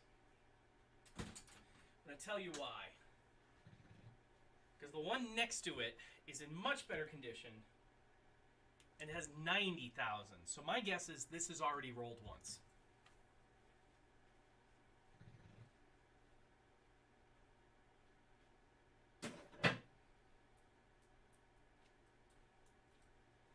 This machine had to have rolled once because the soccer one next to it has 96,000 on it, and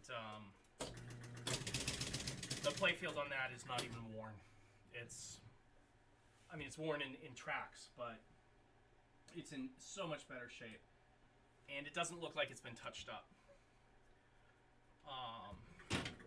And this machine was on a lot because the back glass in this thing is trash. So this thing had to have flipped. So it's got to be 175,000.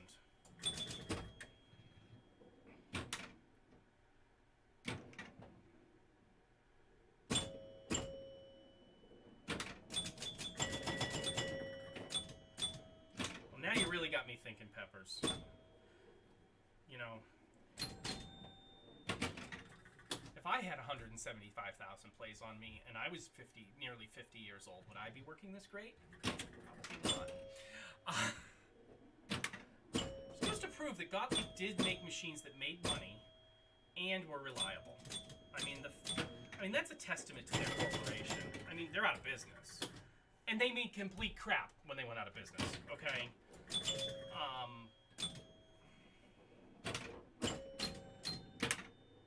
I mean, someone please name me a 1990s Gottlieb game that you would pay any money for, right? I mean, I can list a half a dozen Bally Williams games, right? I'm not excluding the one game that I think everyone's gonna list, because there's only one. There's only one flipping game that Gottlieb made in the 90s that anybody wanted. Peppers, you got a guess on that one?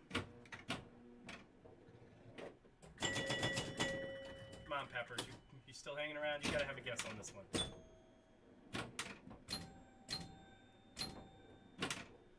I think I've said it on my stream before that there's only one older System 3 Gottlieb game that I'd actually own.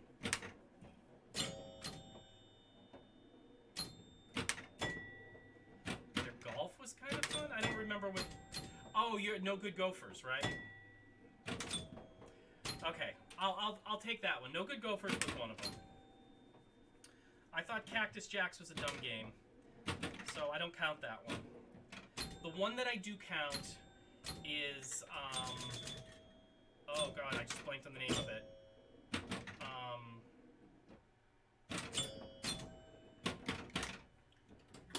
I keep thinking Star Quest. It's not. It's, what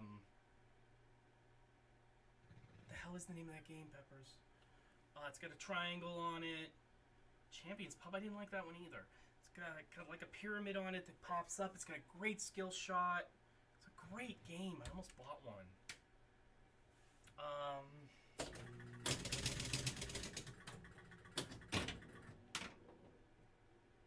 I can't think of the name of it. I'm gonna have to look it up. It's bothering me too much. I'm gonna have to look it up.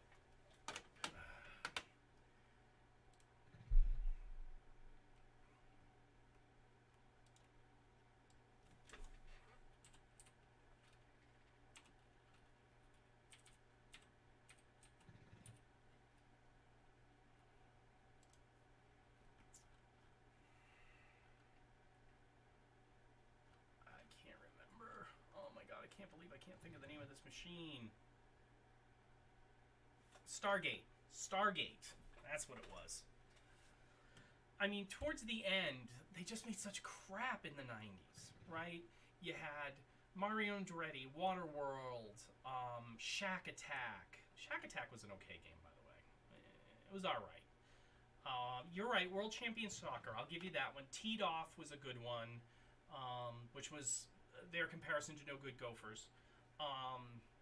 Cue Ball Wizard was crap. Super Mario Brothers, all those were crap.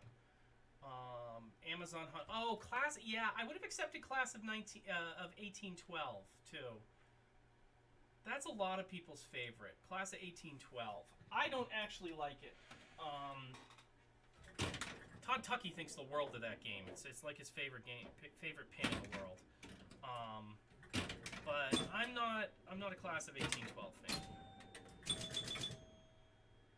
But Stargate was a great game.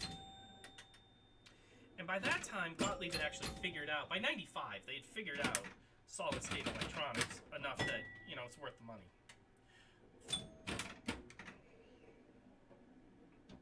Oh yeah, if I could, you know something, if I could pick up a Stargate for $3,000, I would buy it. Yeah. I'd put a Stargate in my house.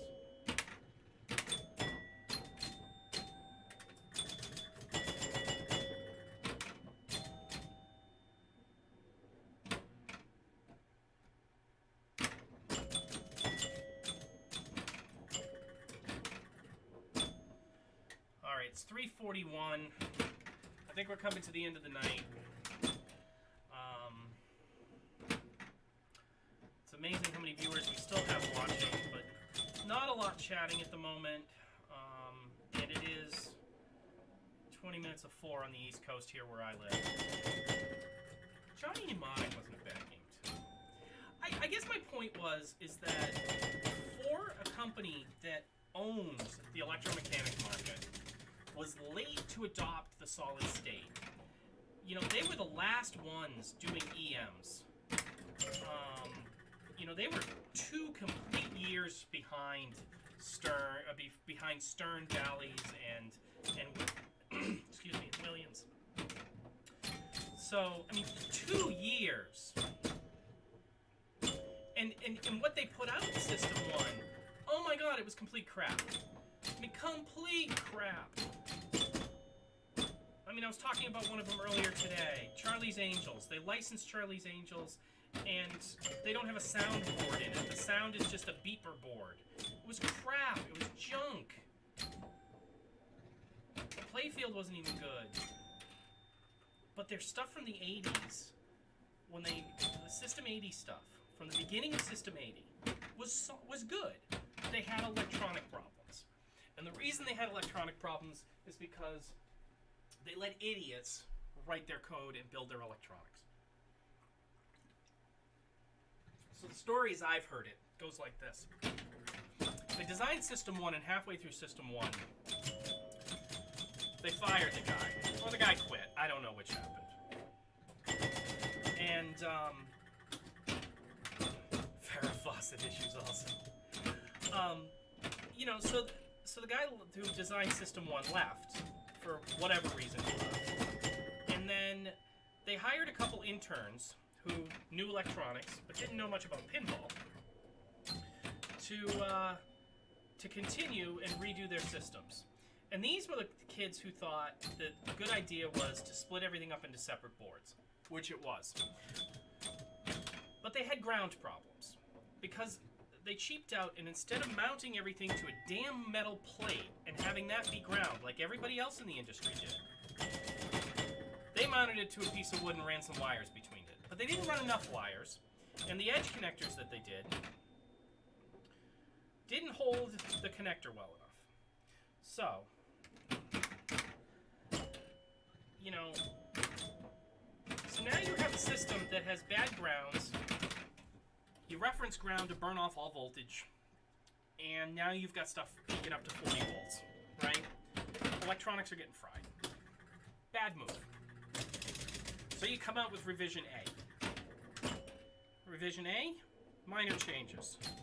Not enough changes. System 80A wasn't solid enough. It was solid, though. System 80B had power supply problems because you used stupid bulkhead connectors against a sheet of metal when you should have just linked things together differently. System 80C,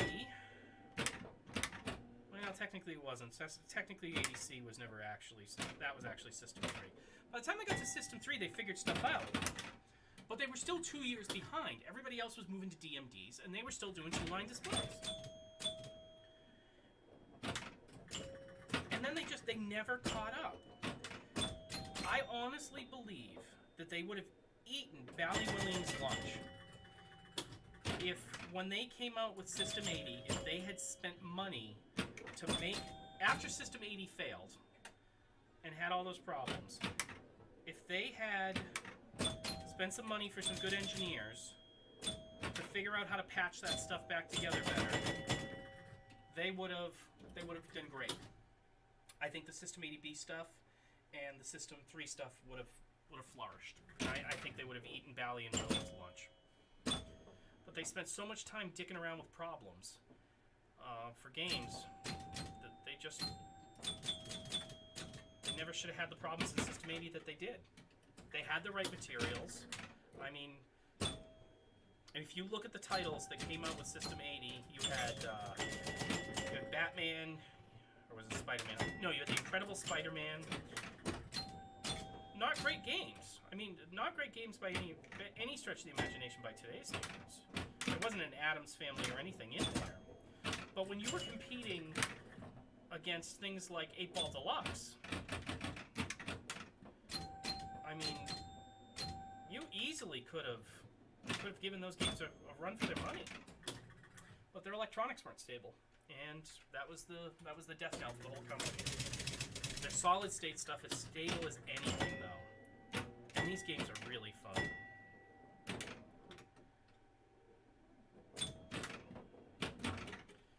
I don't know. All right, I'm gonna give it one more after this one, and then we're gonna ramp down. Silver Ball streaming yet? Is anybody else streaming pinball, or is it just me? Let's look at that first. Because if there is, we're going to raid somebody. But I got to figure out who to raid. It is only me. I feel lonely. It's just me all the time.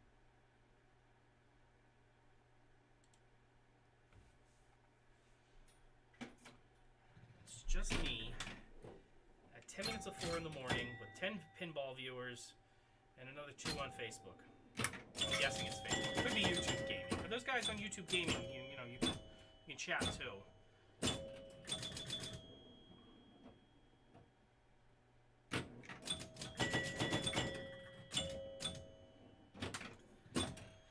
I'm taking a guess here. One of the 10 that's on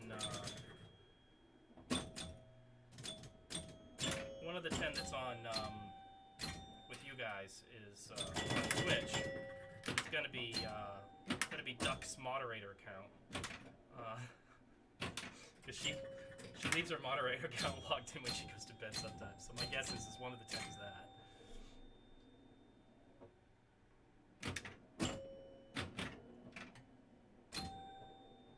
But this was a good stream. I'm glad that that Colorado did a raid over here and brought some new people on. We got some new followers, which is always nice. Especially, where Colorado's the West Coast. It's Colorado Mountain Time, or is that Pacific Time? I think it's Mountain Time, technically. But, those are good core hours. People are still awake in those time zones when I'm streaming, so. I mean, for you, Peppers, it's only coming up on 1 a.m. I think Drummer 2 isn't. I think Music Drummer's out near you, too.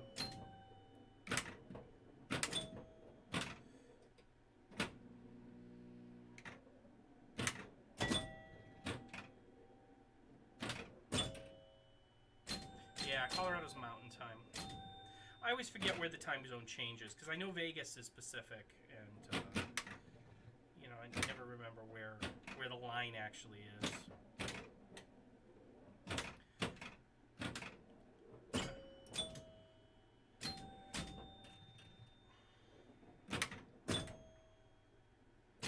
So many people, if you ask, they only think there's 2 time zones in this country. There's Pacific Time, and then there's New York Time, right? New York and LA, and that's it. That's the way a lot of people think.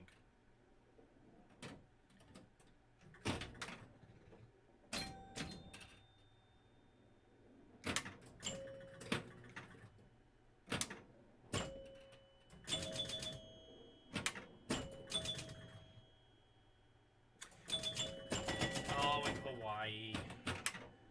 How can you forget Hawaii?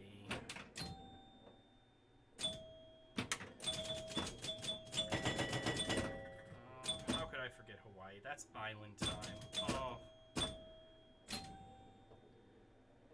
I have been to Maui once in my life, and I plan on making it back there.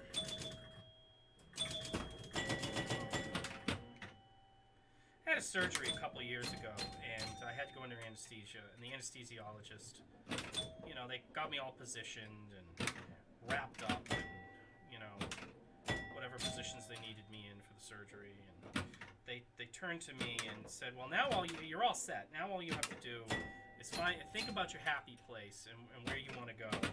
And I turned and I said, that's easy. Kanapali. Oh. Lahaina and Kalapali. Oh, just send me to Maui. And then they started the anesthesia. It was fantastic. Oh, God, Peppers. I'm so jealous. It's going to be many years. Last time I was in Maui was 2009, and it's probably going to be 2029 before I make it back there. Unless I won Powerball tonight.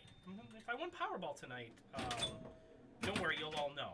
Because, number one, we will have blueprints to my new house soon. And 12 days is the right amount of time, by the way. The first time I went was 10 days. And that was just about right. And my friend Karen, who I went with the first time in 2009, she went back for 13 days, and she was like, that's just it. 12, 13 days, 12, 13, 14 days is the sweet spot. So you're going to have a great time. I don't know what side of the island you're going to stay on, but, I mean, I know, oh, God. This is why the tilt sensor is...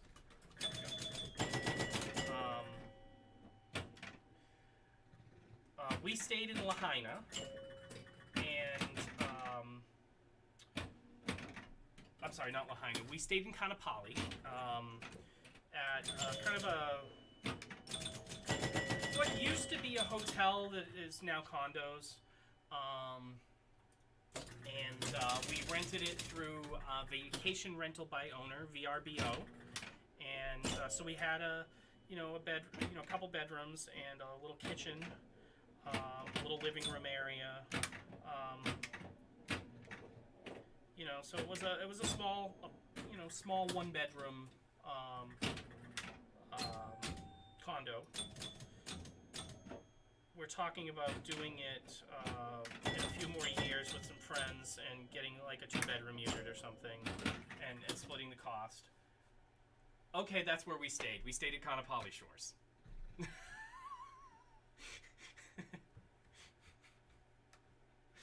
That's exactly where we stayed. It's the old Aston property there, right on the water, right next to the Four Seasons. The place is beautiful. The place is gorgeous.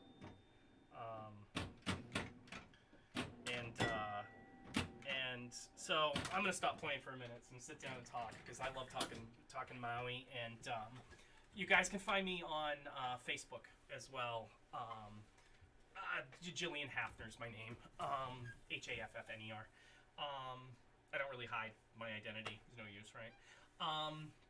Find me on Facebook. I have a whole suite of pictures from that. We stayed at the Kanapali Shores.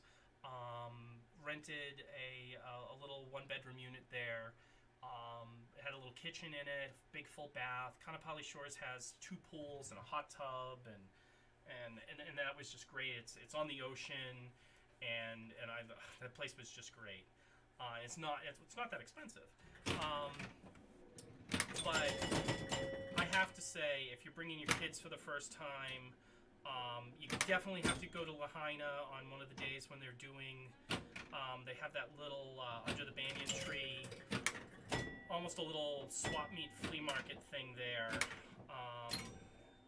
There's a guy there who paints letters and that kind of stuff, and then for people's names, there's another guy there who does pictures with conures and macaws and all sorts of birds and things, tourist stuff. I actually lost filling on my way down to Maui that trip. So I had to find a dentist to do an emergency filling on a tooth that was already in pretty bad shape with some pins in it. And that was 10 years ago, and that filling's still good. I lucked out by going to one of the best dentists there on the island.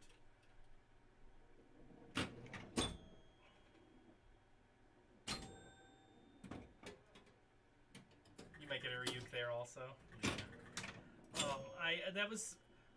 I have to say that was the best vacation I've taken in my life. And I've been on a lot of vacations, but nothing beats Maui. I'm telling you, Peppers, nothing beats Maui. I've been to Paris and Spain and Germany, and there's something nice about not leaving the country. It is a Caribbean island that's still in the U.S. and U.S. currency, U.S. everything. You know, it's, and I know there's a lot of crime on the Big Island and that kind of stuff, and there's a lot of crime on Maui. I mean, it's a poor existence out there. Jobs are hard, food's expensive, all of that. But it is just so beautiful and nice. Quite honestly, if I hit Powerball's tonight, I think Powerball's 320 million or something tonight, and Mega Millions is 444 million. I only play them if they get up to like that high. 400 million is when I'm like, okay, I'll go spend $30 on some tickets. But while I was there, I bought both. I bought less Powerball than Mega Millions, but I did buy both. And if I hit Powerball or Mega Millions, and I have to preface it. There's all sorts of rules here. Number one, I have to be the only winner. Because if I split it with somebody, that changes the equation, right? So,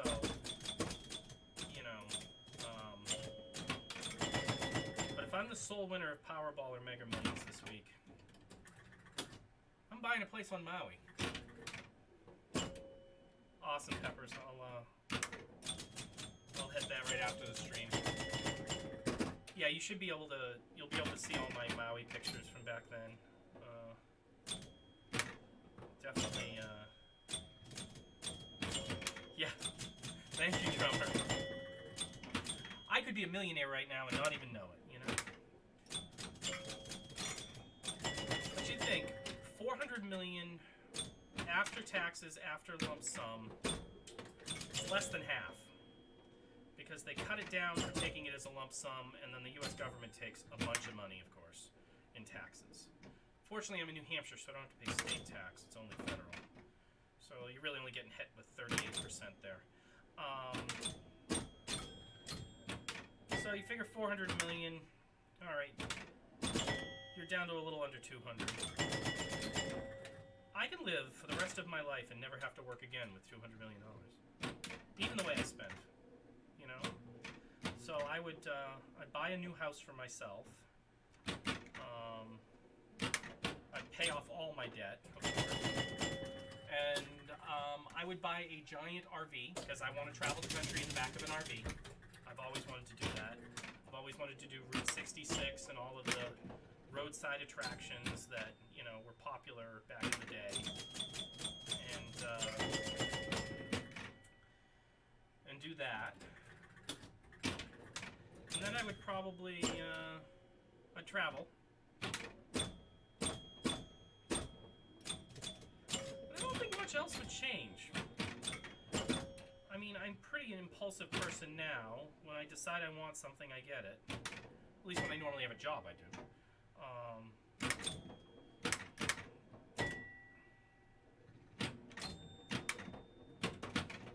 So, I think,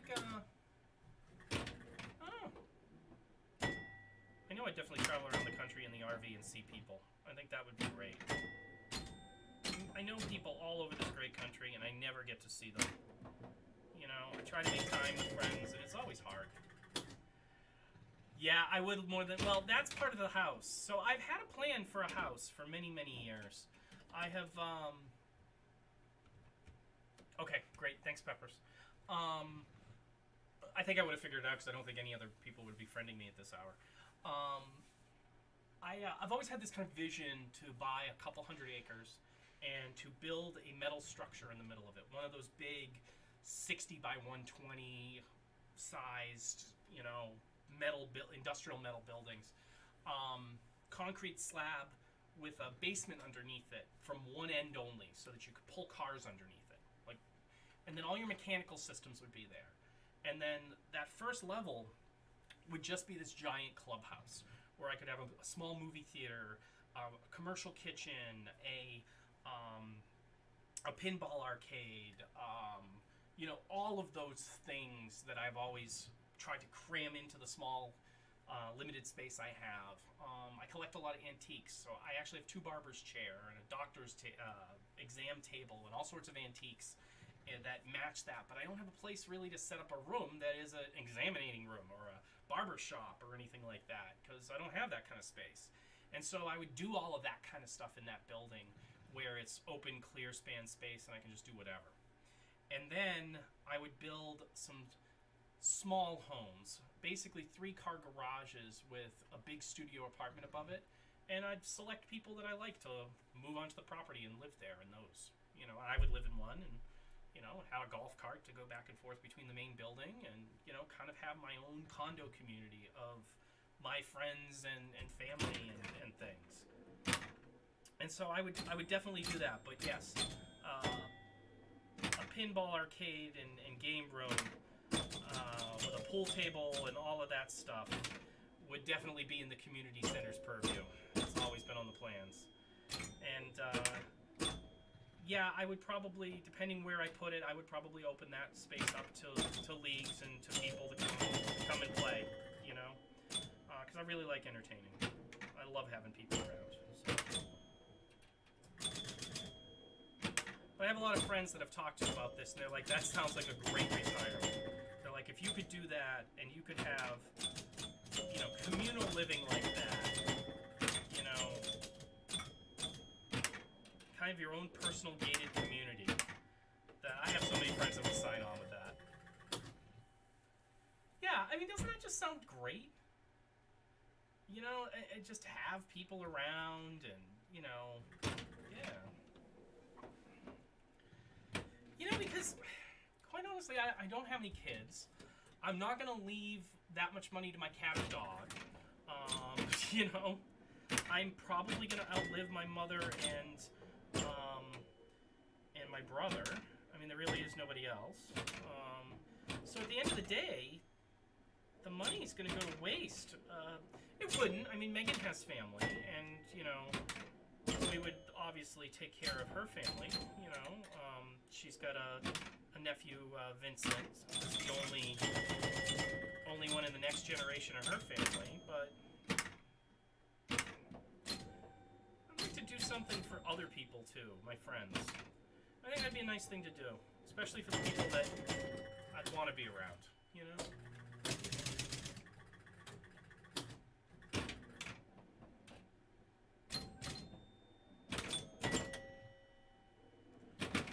And I'd finally be able to finish. I mean, I think the best part of, like, I'm enjoying being unemployed right now. I'm getting a lot of projects done, but at the same time, I'm not enjoying it because I'm worried about money. In a couple months, mortgage payment's gonna really be a problem. Unemployment's great, but it ain't that great. And I can't go out and buy a pinball machine right now if I wanted to. There's a lot of things I can't do right now because of uncertainty. And if I had all that money, that uncertainty would go away. And wow, wouldn't a great life that be? Be able to do the things you want and not have to worry about the money. Dare to dream, I guess, huh?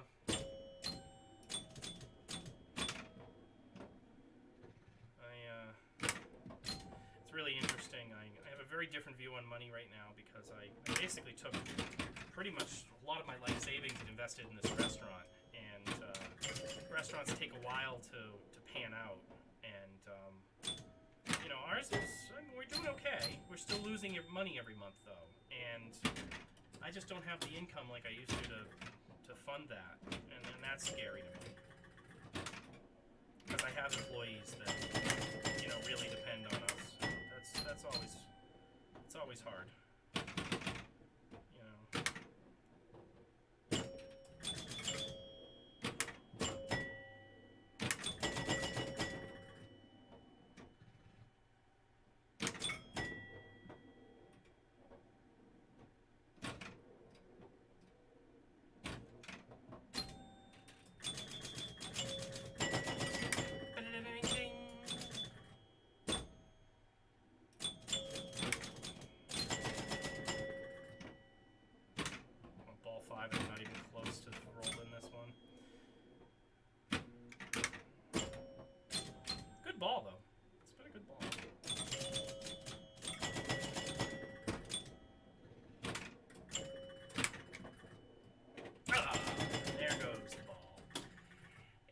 9,000. That's not a bad score for this machine either. Not the 99940 that I had earlier, but still good. All right, guys. It is 10 past 4. I've been on here for about 4 hours. I think it's time to say goodnight. After this last game. So, as usual, guys, thanks for hanging out and enjoying Pin and talking Pin and all of that. Sorry we didn't roll the score reels on this like I usually do, but I think the good thing about it is it's working real well. It's really working smooth. It made me fall back in love with the machine again. Tomorrow, tomorrow's Thursday night, so, well, technically today's Thursday, but I think we're going to do soccer. I think we're going to do soccer. And that is a game I don't really like. And I don't have a reason that I don't like it. So maybe we can figure out what it is that I don't like about that game tomorrow. But, yeah, I've never been a fan of the soccer. I think it's an interesting game. I like it's got 2 spinners on it. It's got 3 pops, it's got 2 slingshots. It's got 2 captive holes. Yeah, this game's horrible, guys, so I'm glad we're ending. So, I mean, it's got all the features on it that I like in a game, but for some reason I just don't like it. And it's been that way for a while. So, I'm going to do a quick check on that before we stream tomorrow. The good news is the rig only has to move down a few feet, so I shouldn't have to set up too much. But we'll play that tomorrow and see how that turns out. And then, let's see, where are we going after that? I think we'll probably end up, I'm going to try to see if I can get some people together at the Pinball Club on Friday. See if I can get some people together that want to stream together, maybe 3 guys and myself, and we'll pick a machine or 2 down there. I don't know, maybe game show, maybe NBA, or what else is over there that I really like? I don't know. There's a few machines over there. High Speed 2 would be a nice one to stream too. I really like that game. And they have a High Speed and a High Speed 2 over there, so we could do a High Speed 2. I should put polls on the page and let you guys pick, which is what I will start doing. Adam's family just went into a track mode too, which I always love when I'm spinning down. And Doodlebug. I will stream Doodlebug. Don't worry about that one, Pepper. I played that game tonight 3 times. Megan and I just stopped in because Megan had never seen the club before because I've only been a member a couple weeks. But we stopped in on the way home and from picking up this great mid-century modern barber's chair that we just picked up today. The classic bent wood mid-century modern is gorgeous. At any rate, we stopped in there and we both played a few games of Doodlebug. That machine is just fantastic. The ding, ding, ding, ding, ding, ding, ding is just great. I like almost everything about the machine, and including the funky back glass of the beatnik hippies in the back. It's just fantastic. It's a great machine. So we'll definitely be streaming that one. But I'm hoping that we can do something a little newer because we're going to have 2 days worth of EMs in a row. So I like to try to mix it up. So we'll do these 2. And then we'll go something in the 80s or 90s. Probably something in the 90s. So, thanks, guys. I have got to work on the Stream Deck a little bit and the screen a little bit because I want everybody to hear my horrible jingle, which we will be using a stinger from the jingle, which came from horriblejingles.com. So if you go to Horrible Logos, the logo that's right over my head is where that is from. I colorized it and made a shadow on it. But for $5 you can get your own logo done. For $10 you can get a high-res copy. And for $20 you get a high-res copy of your logo and a horrible jingle. If you guys want to listen to the horrible jingle, you can go up to horriblejingles.com and listen to it now. You'll be hearing a lot of it later, though, because we're going to use it as the stinger for subscriptions and bits and things. But I got to do a little editing on it and a couple other things. So we'll be doing all of that soon. Again, thank you guys so much for coming out and listening to me ramble and watching me play some Horrible Pin. Means a lot to me. It's a great community. You guys are great people and good friends. So it's always great to hang out with you. So till tomorrow night, have a good night, guys.